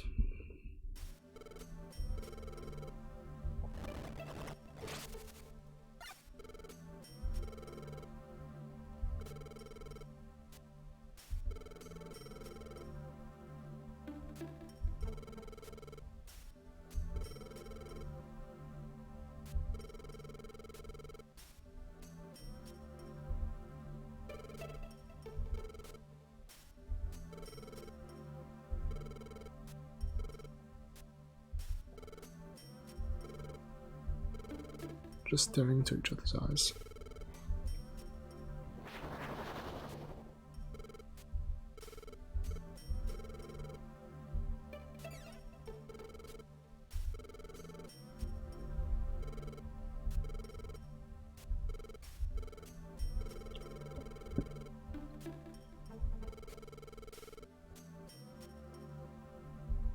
It's a big thing to promise.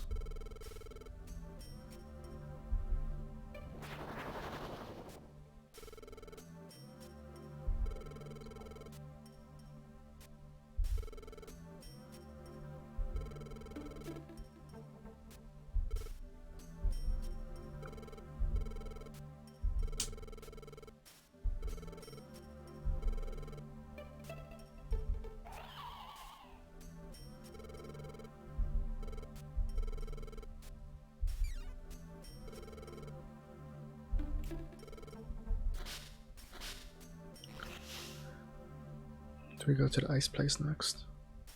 That's okay.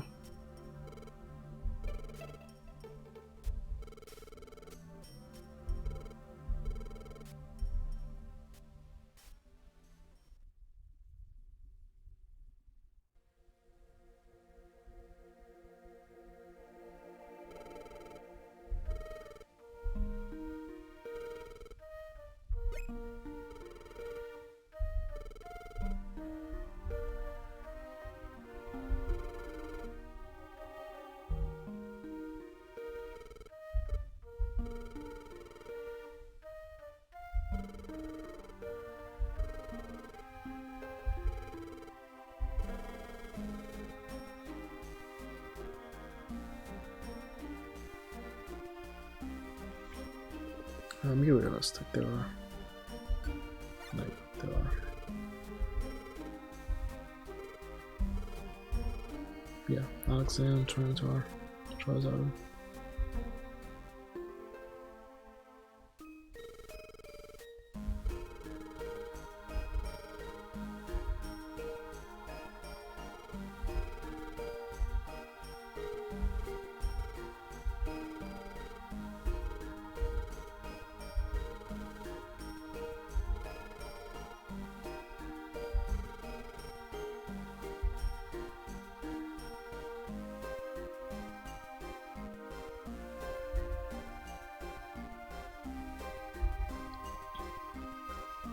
North, so yeah.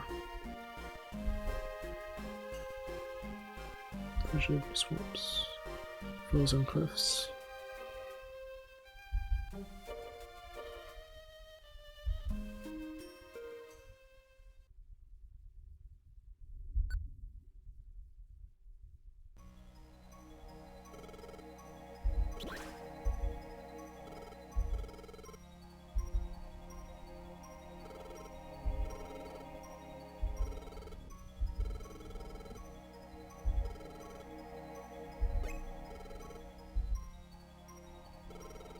Absol.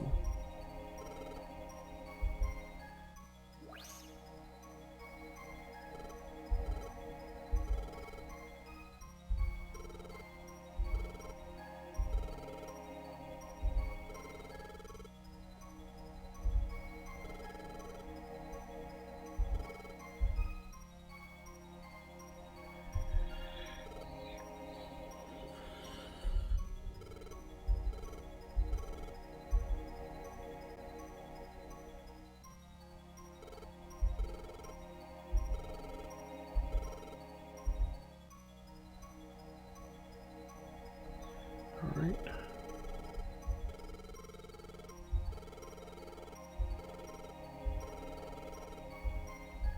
I'm gonna drop off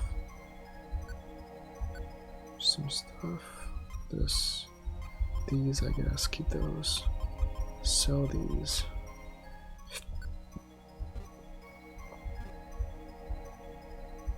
Alright, so let's go down the wrong path first.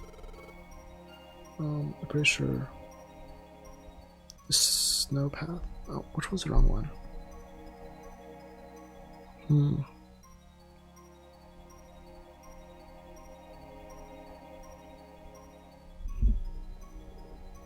Let's go Frosty Forest.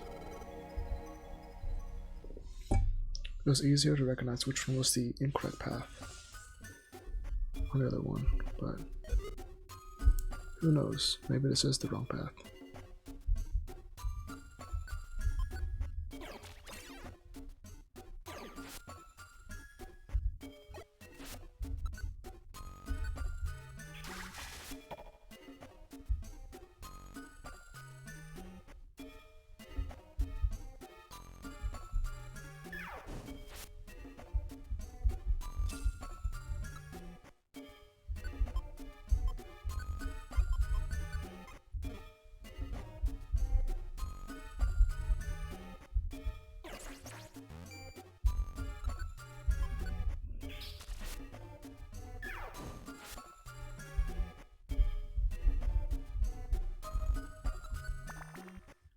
I like the music.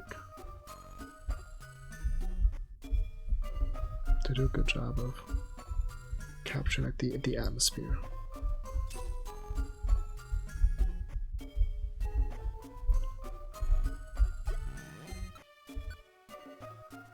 What it just do? Oh, never mind. Doesn't matter.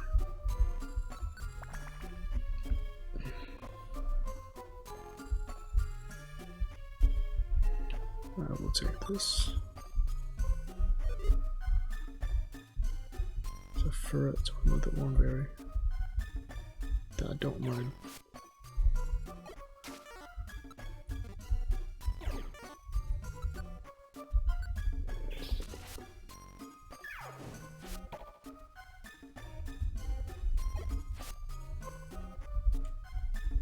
I'll take that. Water gun you.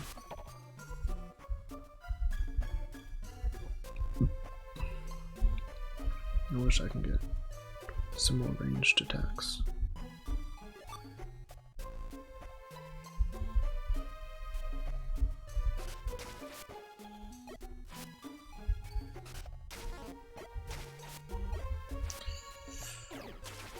Okay. Oh well.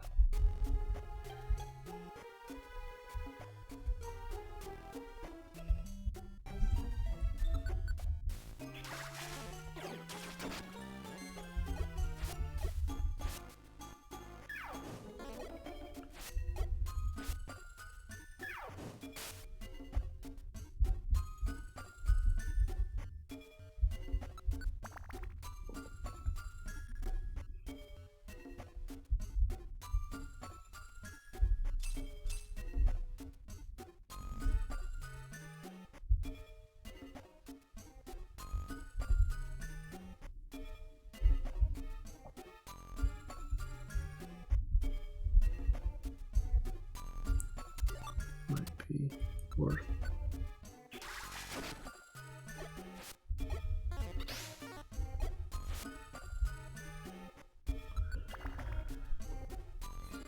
I imagine this probably has about 10 floors as well. If this is the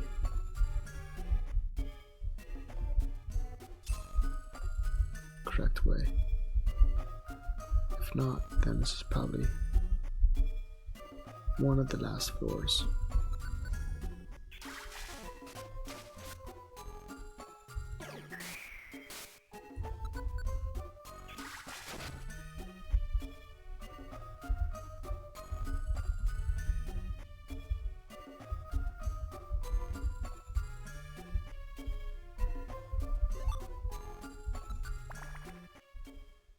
Yep, this was the wrong way. Nice. Or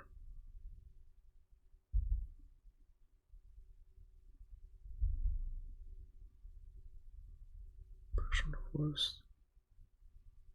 Or not. Okay. So basically we are being intruders right now.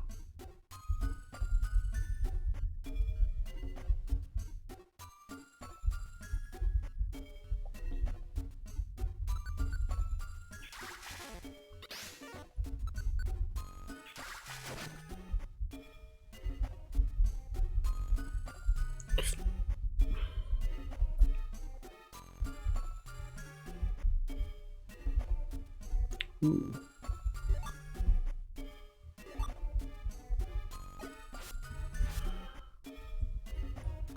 struggle. Is this the Ditto? Yep.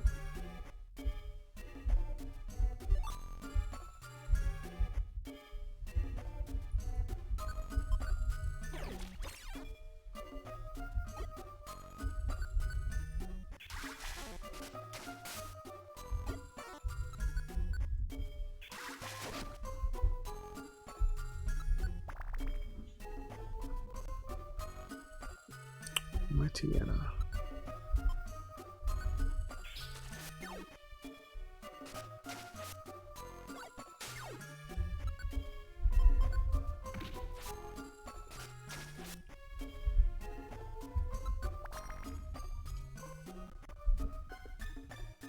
Please be good, please be good. Nah.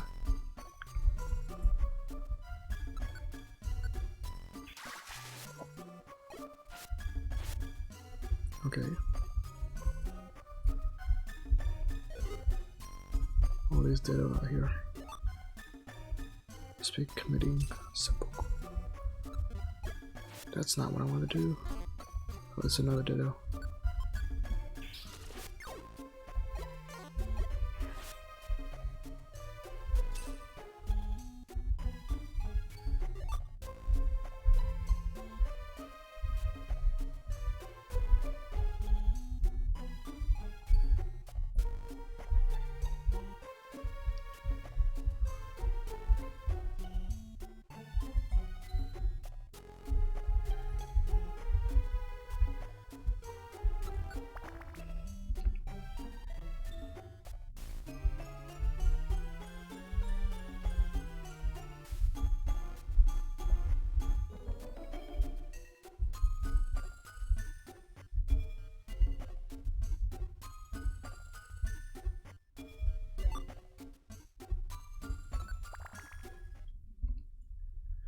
Okay. Oh, already?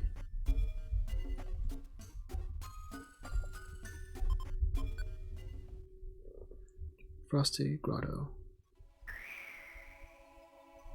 Oh, I forgot about this.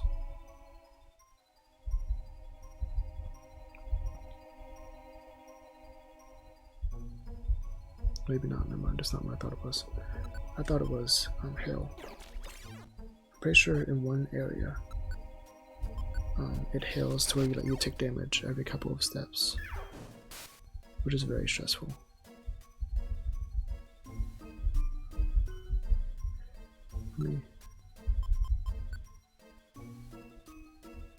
So way I can see.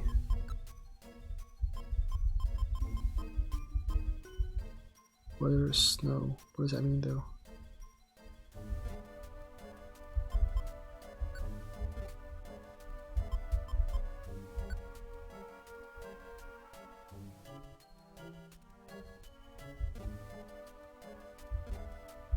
Don't know what that means.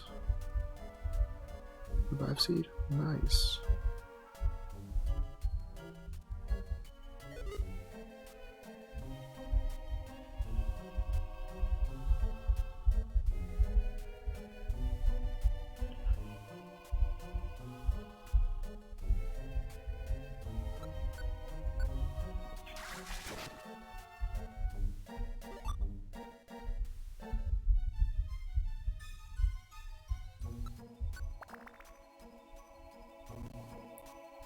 We'll probably have anywhere from 3 to 5. Then I don't know. Wait, I'm pretty sure I don't find Articuno here, because I'm pretty sure he's on like a mountain, not in a forest.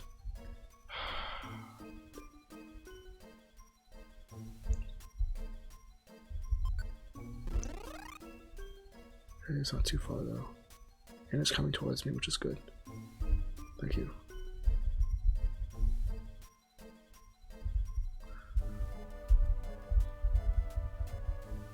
Ooh. Neat.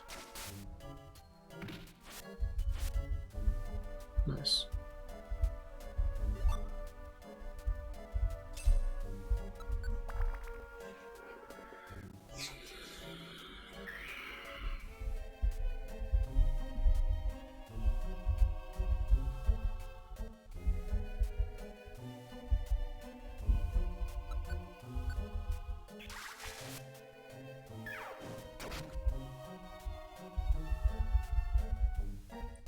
Oh boy.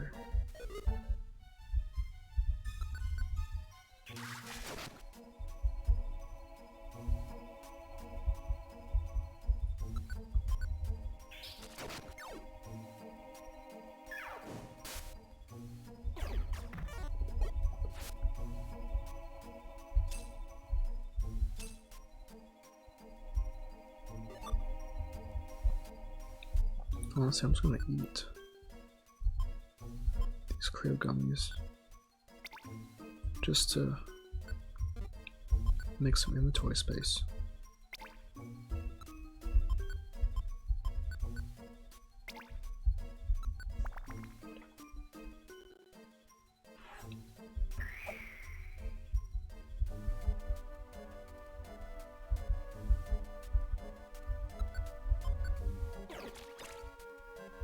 Okay, clear body. Which means no levitate.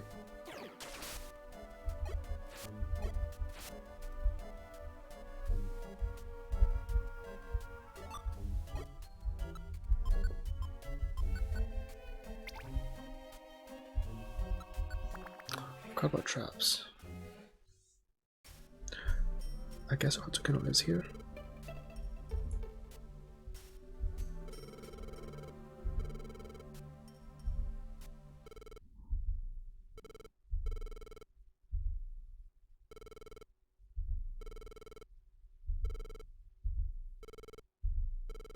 Turn back and I pass.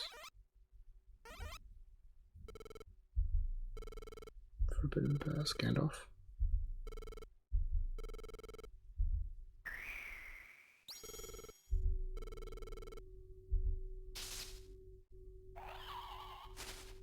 It is. That's weird. I thought there was something to do with like an egg or something. I don't know. Maybe there's a different mystery judge in the game.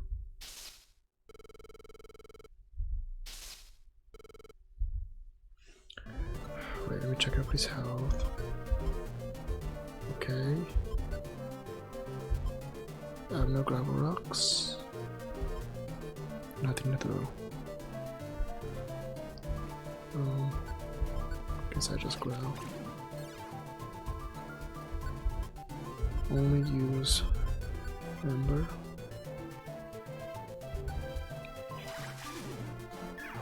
Missed. 39. That's it. I'm not ready for this. I have nothing too valuable.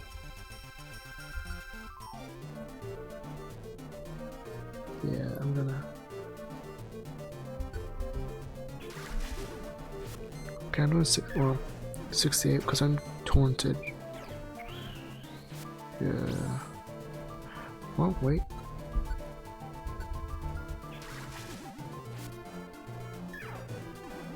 Oh, he's not taunted. Another miss.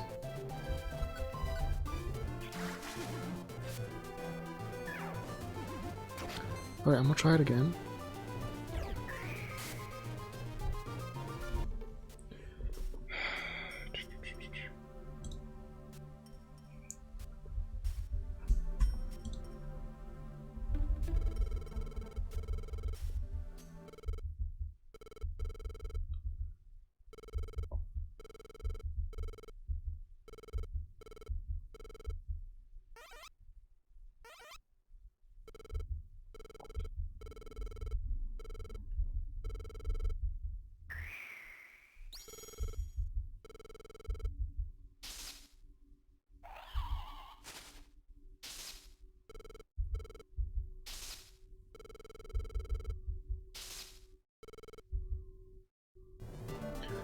Okay, let me give this to you.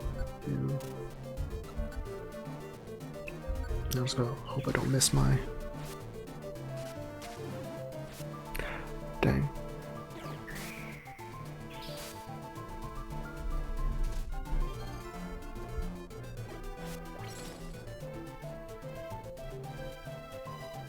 Should it? No.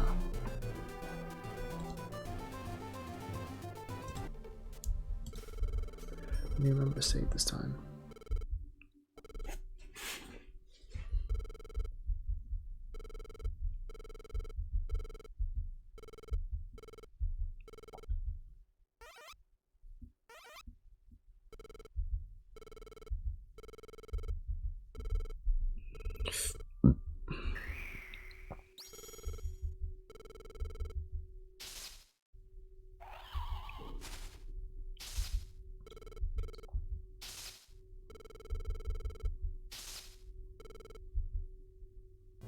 Alright, save right here.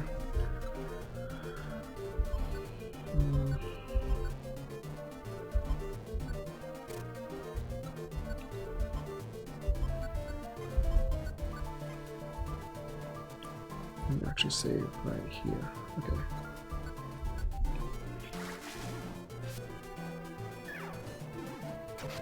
Okay. Protection from mist. What is that? Right now, I don't understand how me and Tremor are basically doing the same amount of damage when his attack is quite effective on the Articuno.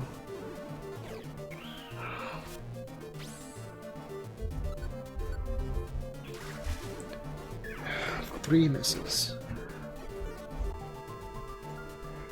I also need to change my hotkeys away from that. Okay.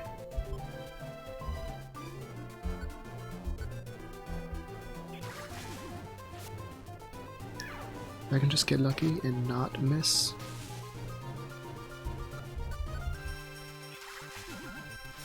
Then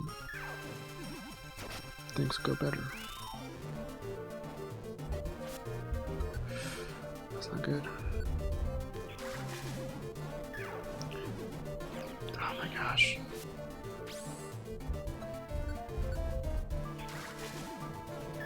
What the heck? How am I missing so much? I hate that.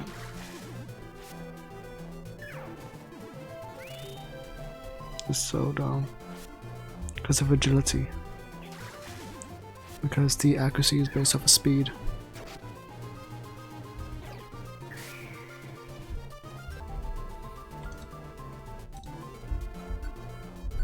I just need to get lucky.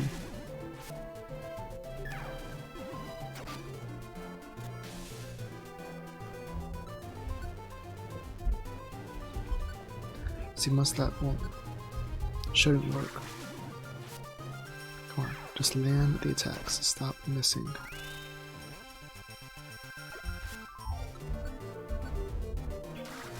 Don't miss. Don't miss.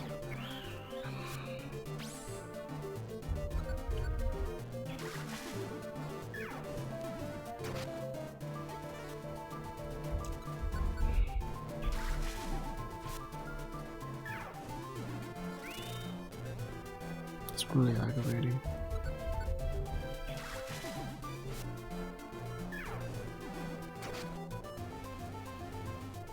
Okay, I just die. Alright, I'm just gonna go back. Because there's no way I can fight that.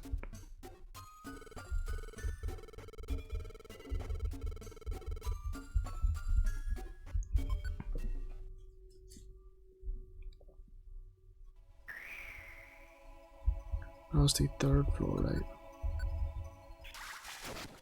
I was at the grind.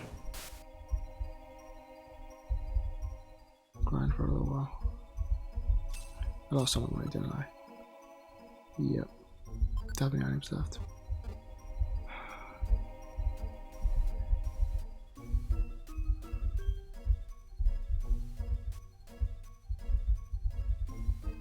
Alright, I'm gonna get to.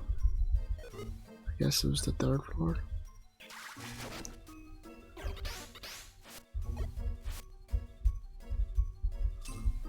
Be nice if I have an elixir. There is no elixir.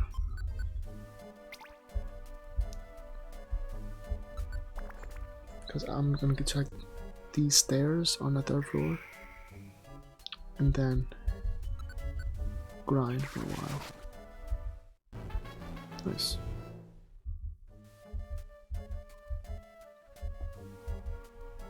That was good.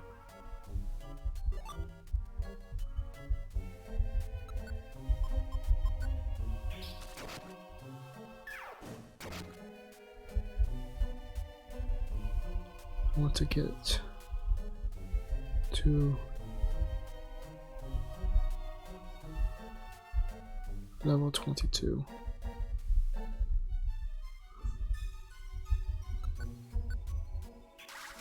Shouldn't be too hard with these Pokemon.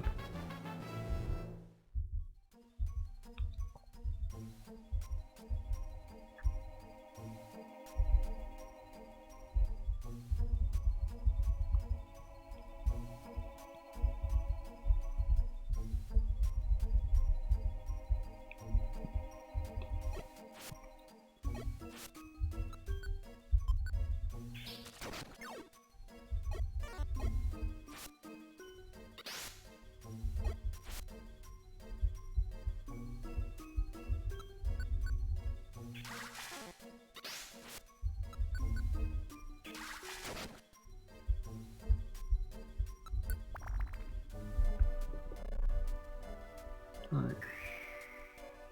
So I'll basically just... that's not good. I'll hang out in this room. Let things come to me.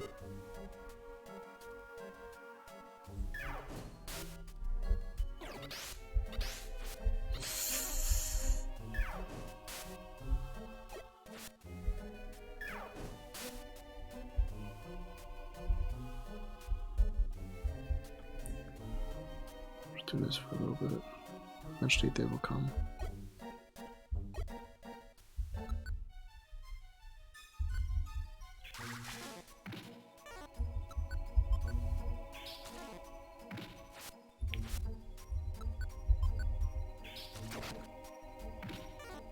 What the heck?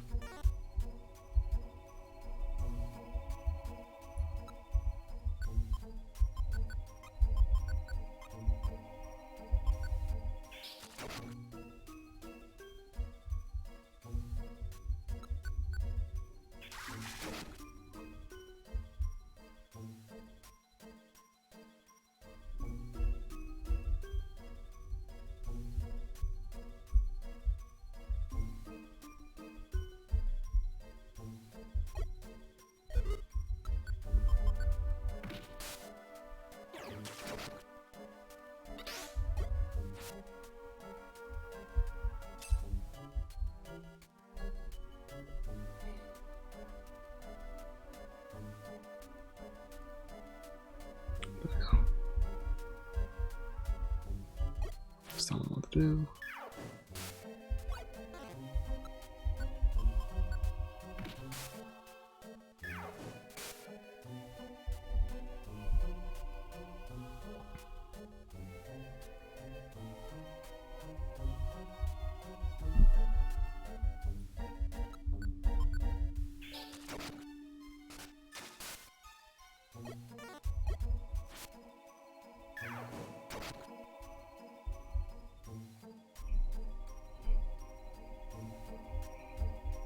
So I can check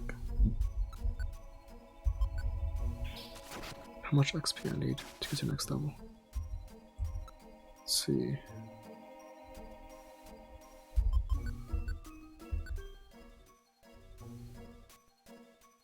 Okay, I need 3,300.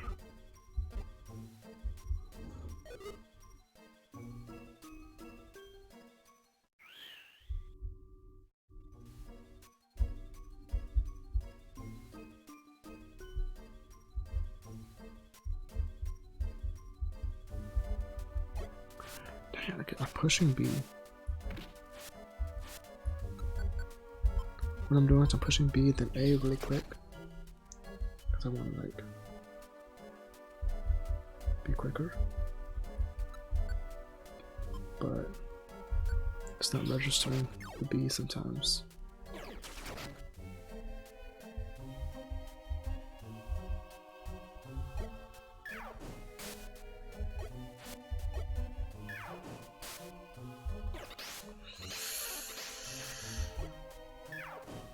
Okay.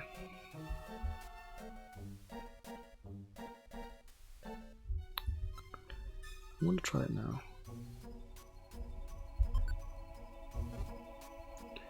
Before we go in, get this to you.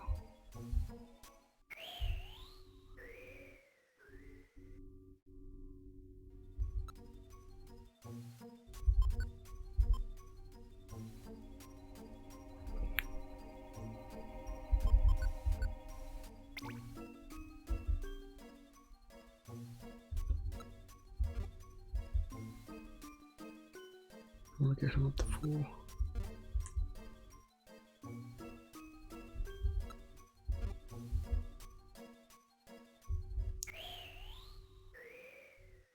Don't know what that is, but I don't want to find out. Oh, there's a fourth floor.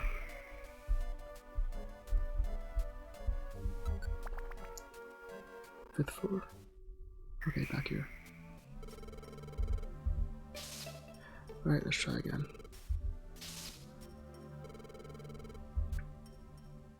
We have each gained 1 level, so hopefully that will help at least a little bit.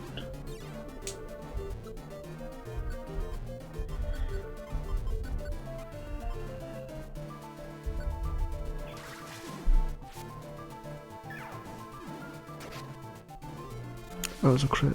That's nice.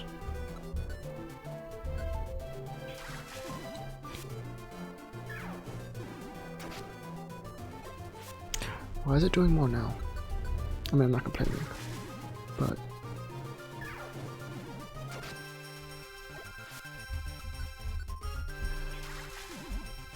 just don't powder snow or whatever that was.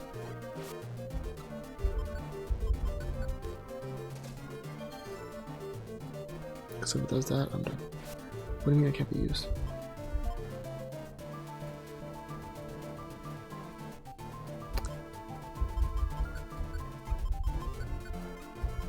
This is bad.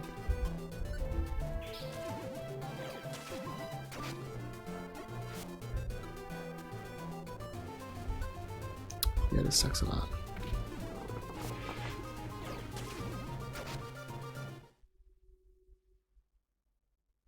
Alright. I'll take it, I guess. Well, I feel like that one had a lot less HP than the Moltres.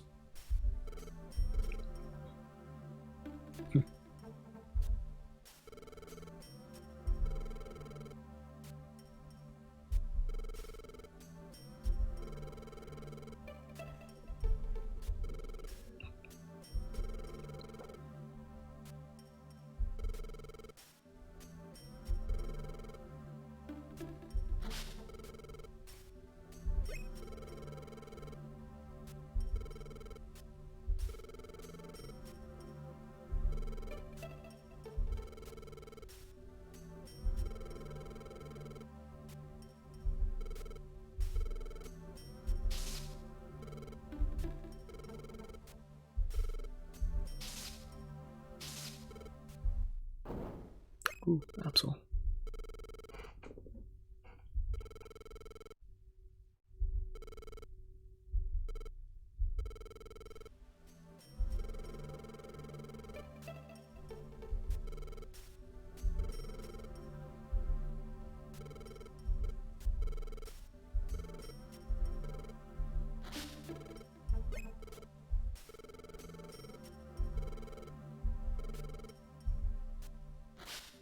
Why is this pretty much a carbon copy of the Moltres thing?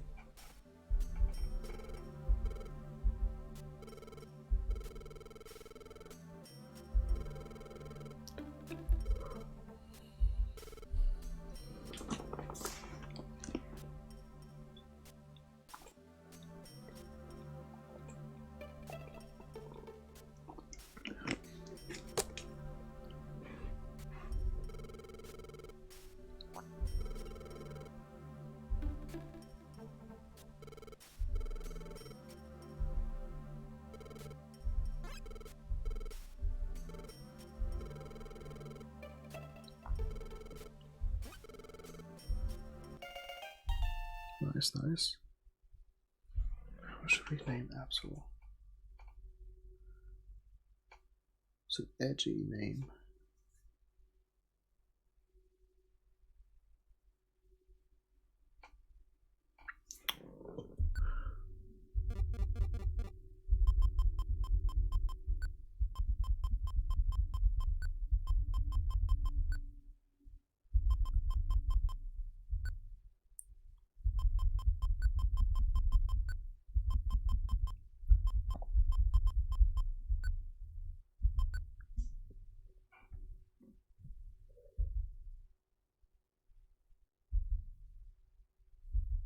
further north.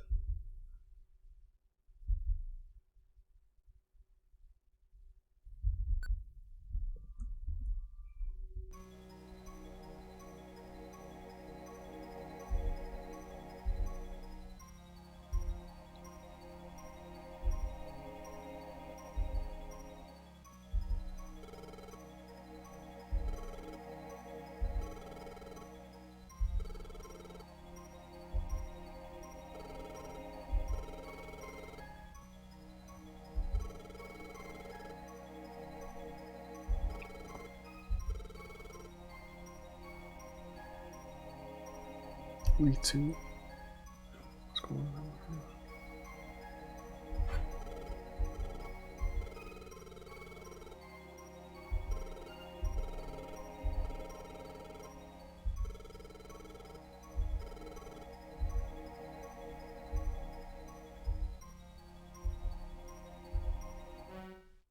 Oh.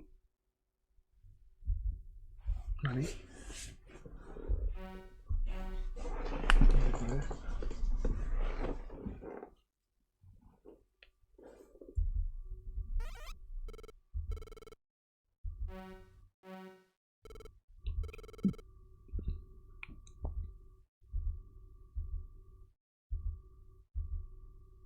God of War? God of War.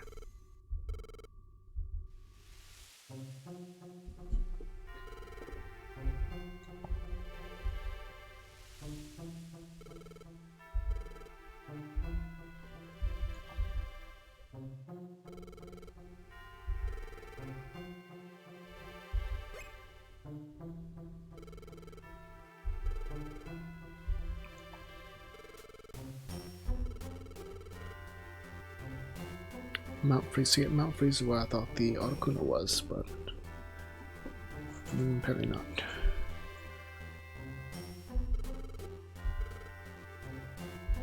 Ninetales.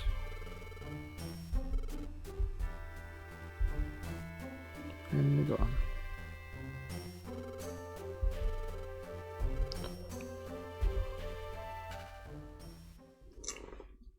Oh, okay.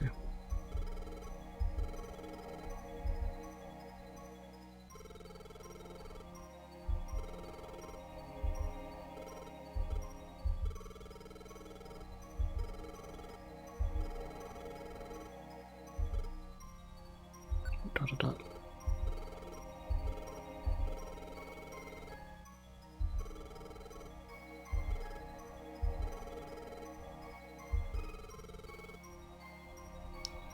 That's possibly not that human, I'm sure.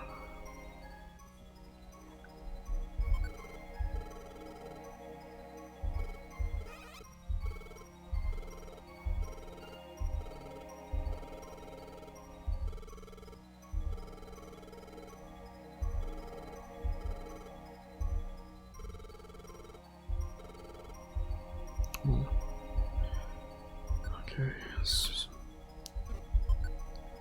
take some of these.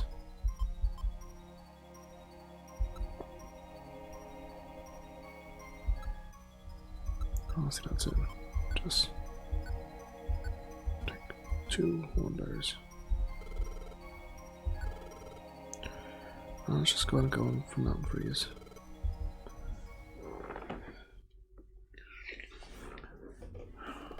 Oh yeah, I forgot we have apps now.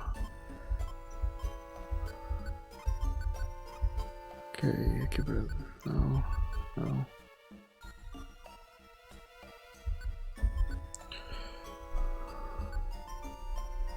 Use arms. Pokemon will only use offensive ones.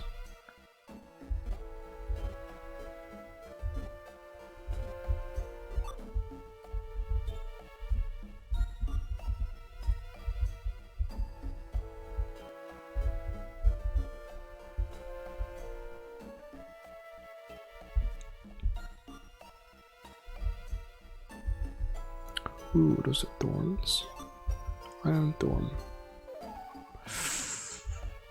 Yeah, that's not right. Nice.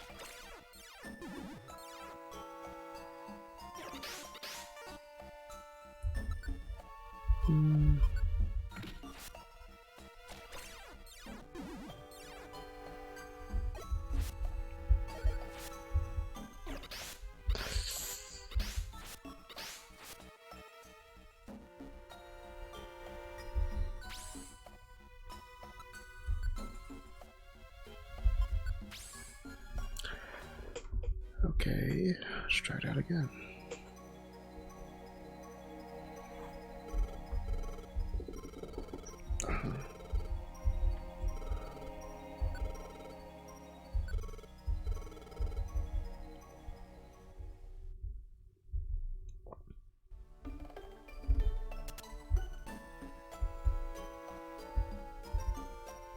Me again.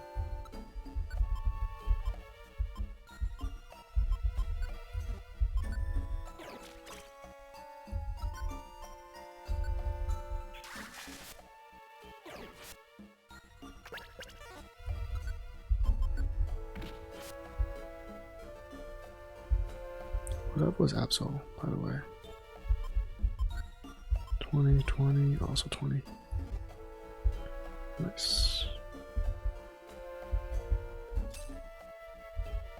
I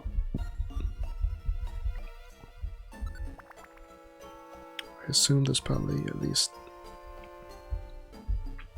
10 to 15 floors in the first section.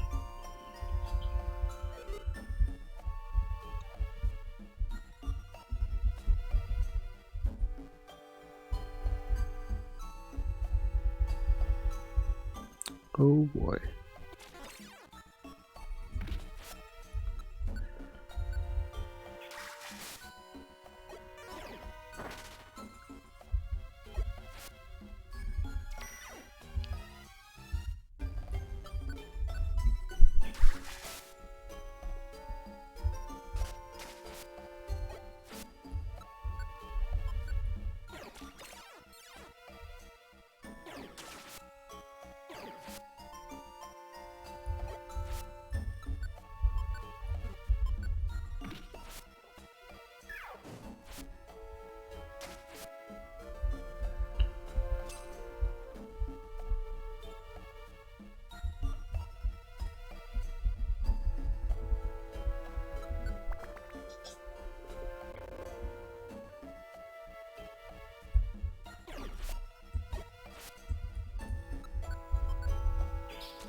Ooh, special band? Power band.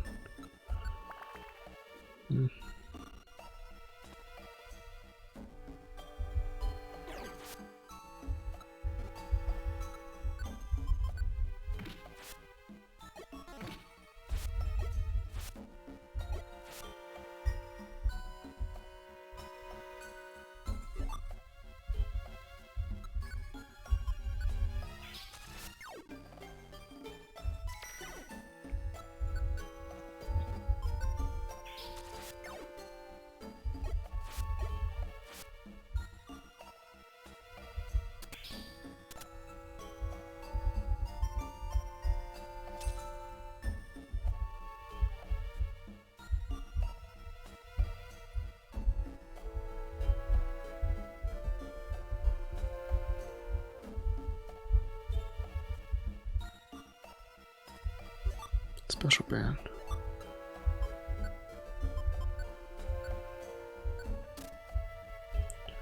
Alright, now I gotta stay alive.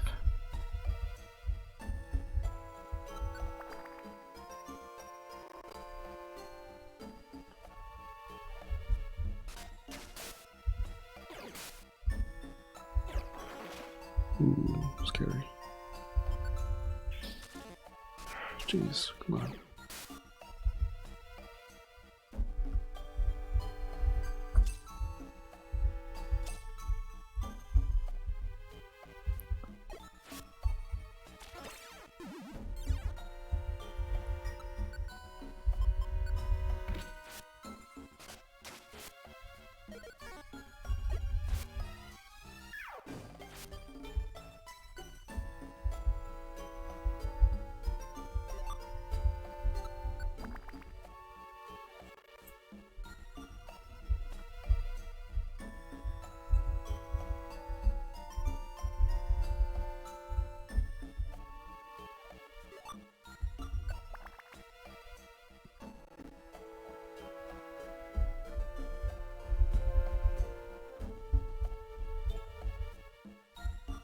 Time that go.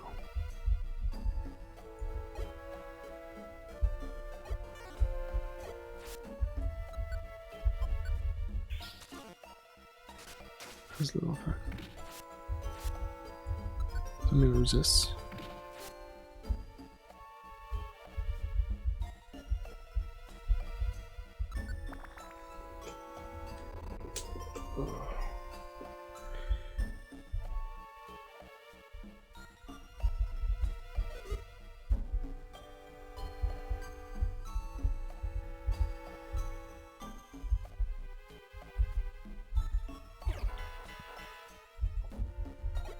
Dang, I did it again.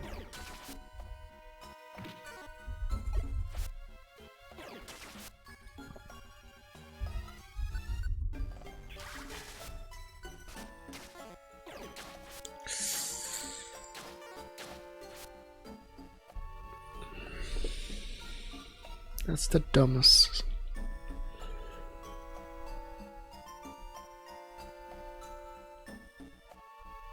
I'm gonna lose a special ban again. So that's stupid. That's dumb.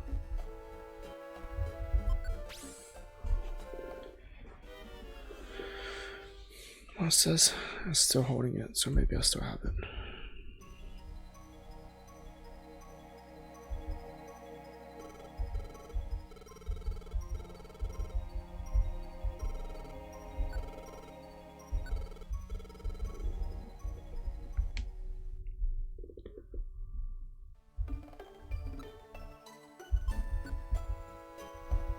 Nope, I don't have it. That's dumb.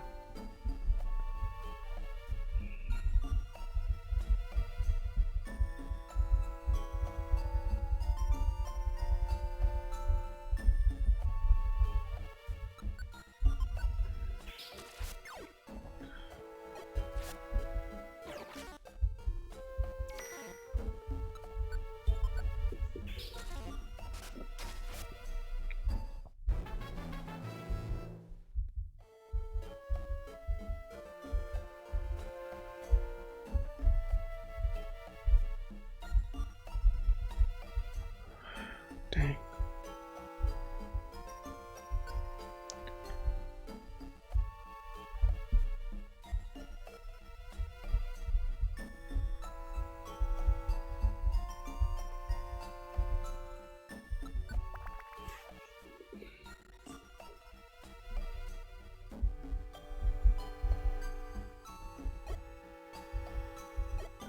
Like, that's so frustrating. I push B, but it doesn't register.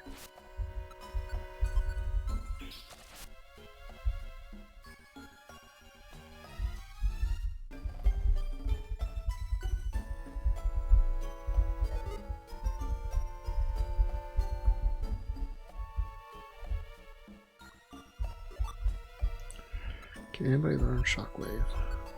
Someone can. I mean,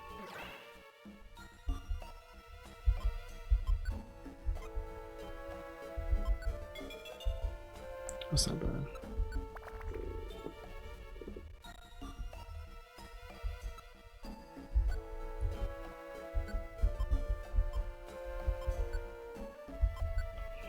Let's see. Okay, so I am going to take it off for now, just so he's not attacking stuff that I don't want him to attack.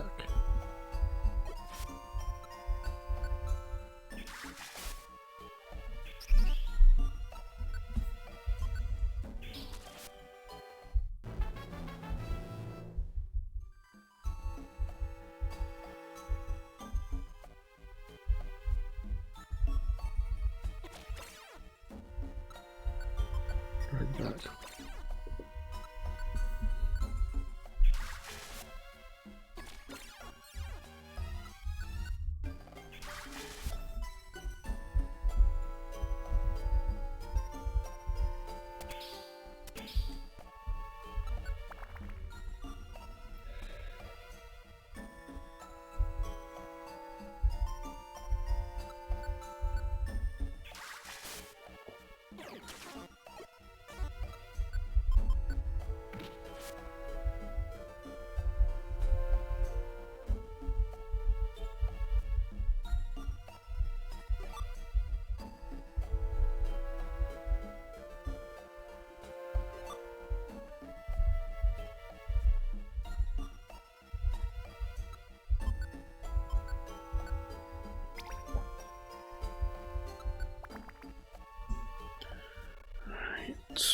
4, 5.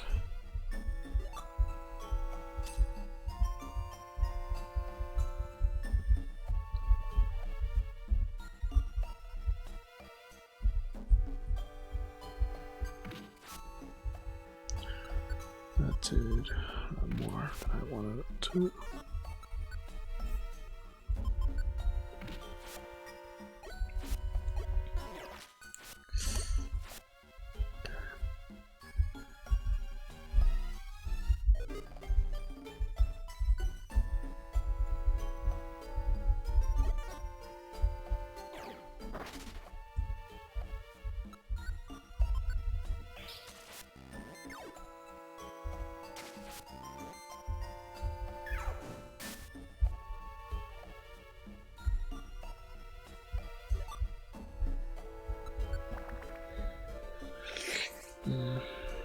I'm tired.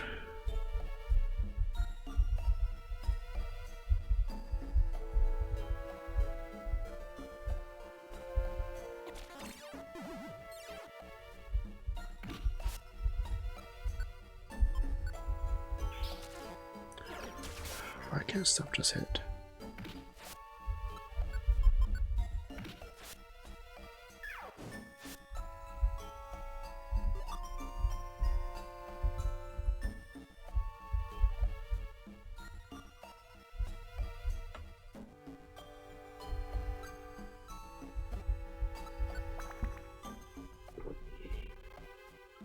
Right now, just well, this is right here. I'm gonna save. Quick save.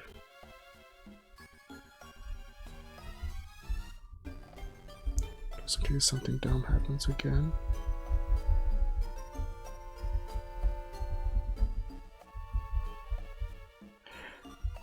And look who it is.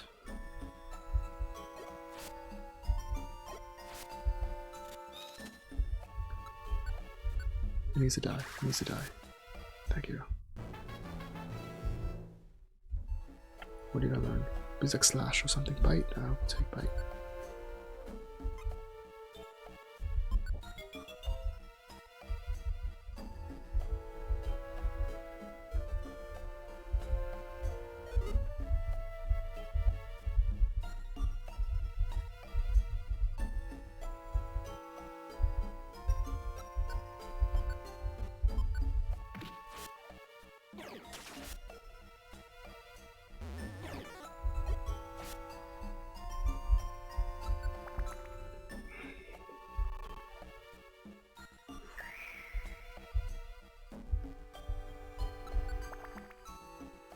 Shouldn't be too many more.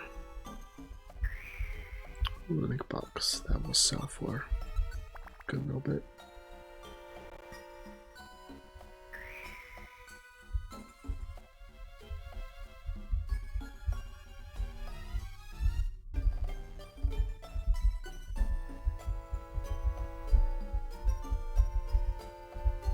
Revive seed. Nice.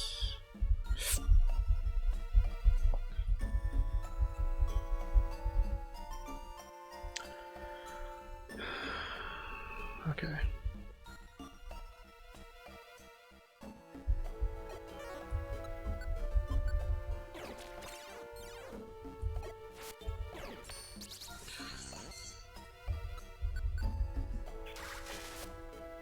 Don't have anything that can hit me. I don't think it does.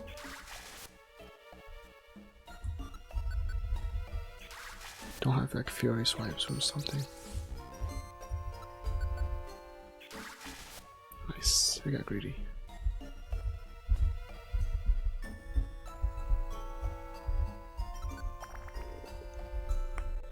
That should be it soon, please.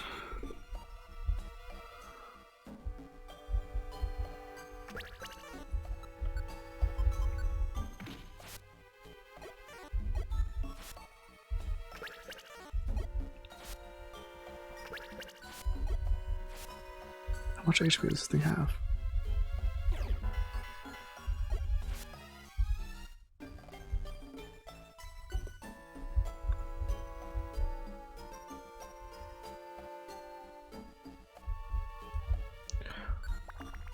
it's a slacking, not bad. That's another one.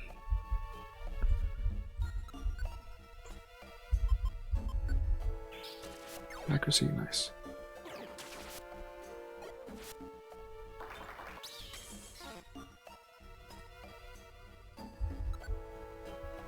Please, one step. Okay.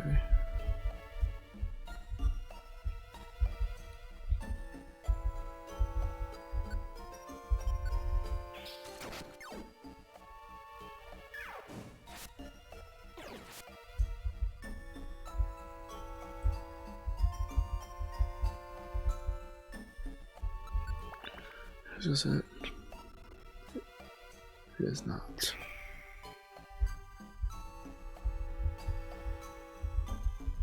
Ooh, elixir.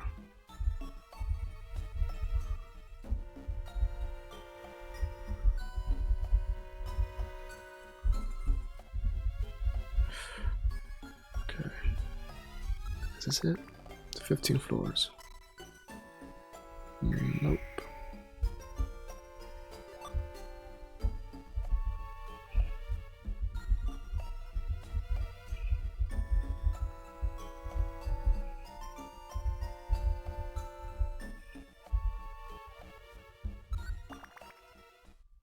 Okay. Midway point.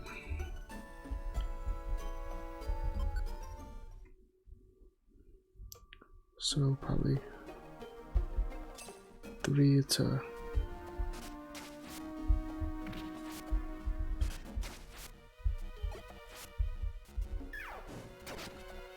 okay. 3 to 5 floors of this.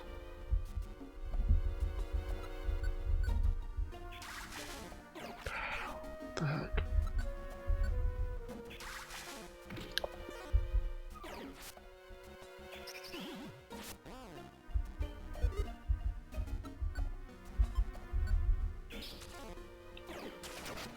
All 3 attacks have missed so far.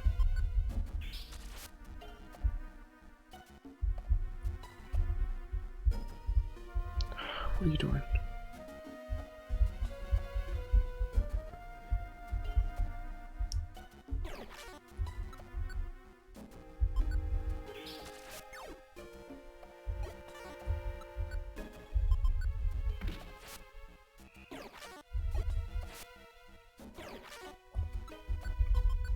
Well, at least his attacks aren't landing either.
Go check this room real quick. Okay. Let me just slip by.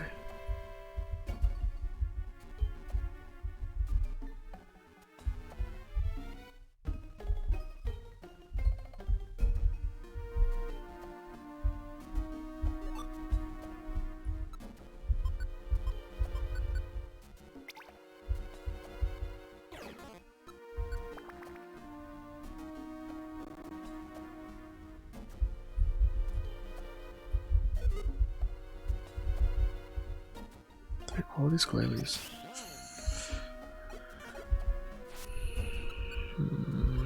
Stress. Ember. Thank you.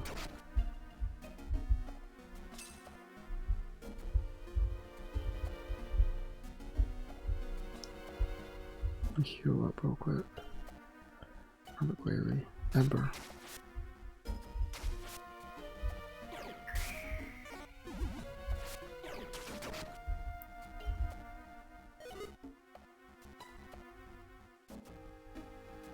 It's another Glalie.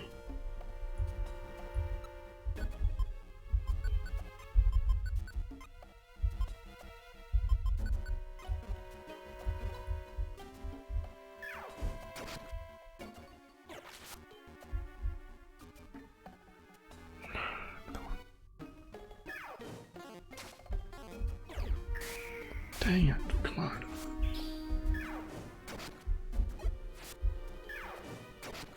I'm just trying to heal. Okay. Okay, we're all pretty good. Alright, this is it. That's what to fight Ninetales now. No, this is where I fight them.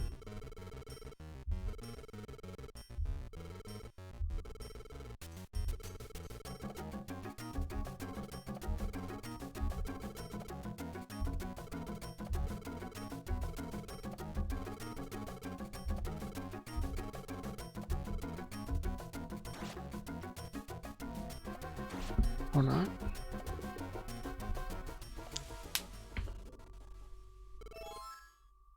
Or not. Nice.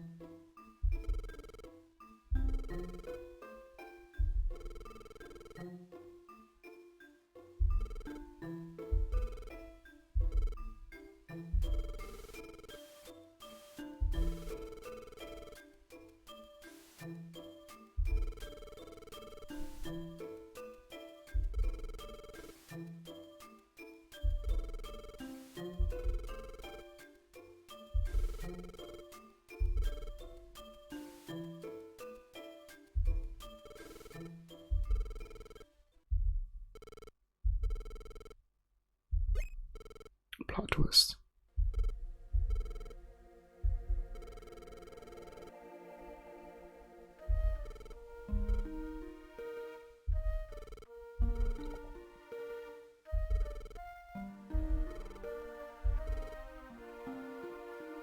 Oh.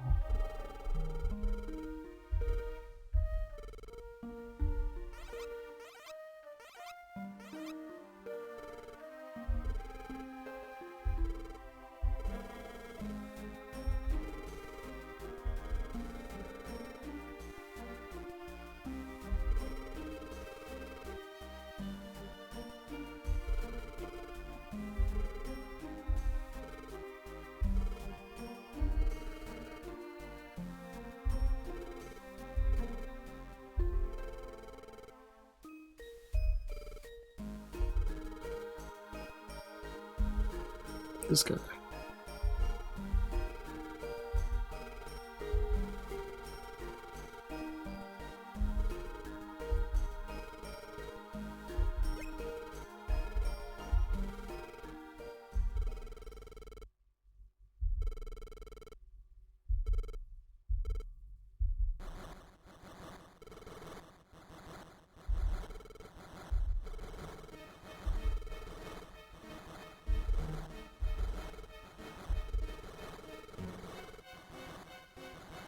Groudon, Groudon.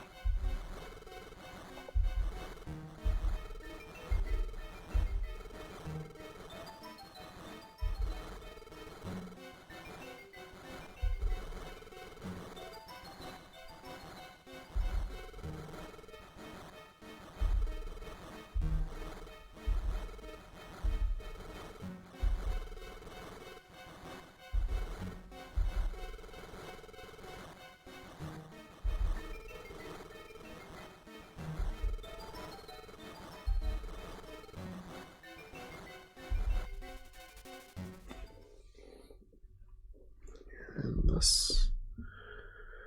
Alright.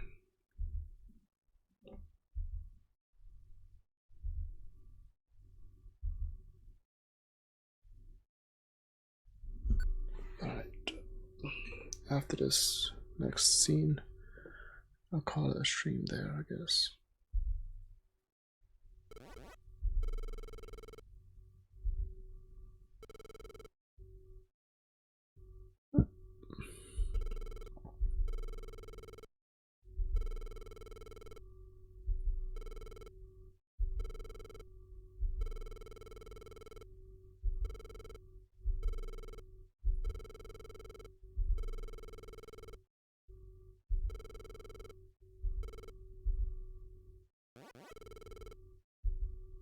Why don't you go out there?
I think I'm remembering something, but I don't know if it's right. Then it's big spoilers, so I'm not gonna say it yet. If it does become true in the future, I'll say it. But I think I just remembered something that happens with Gengar.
I have 138 coins. Alright, well that's where I'll end stream tonight. Tomorrow I'll stream again, Friday. I don't know what I'll stream yet. Probably some TCG. I didn't get to play today because there's server maintenance going on right now. So I didn't get to do my dailies today. But I'll do it tomorrow. And probably TCG tomorrow. Alright. See y'all tomorrow.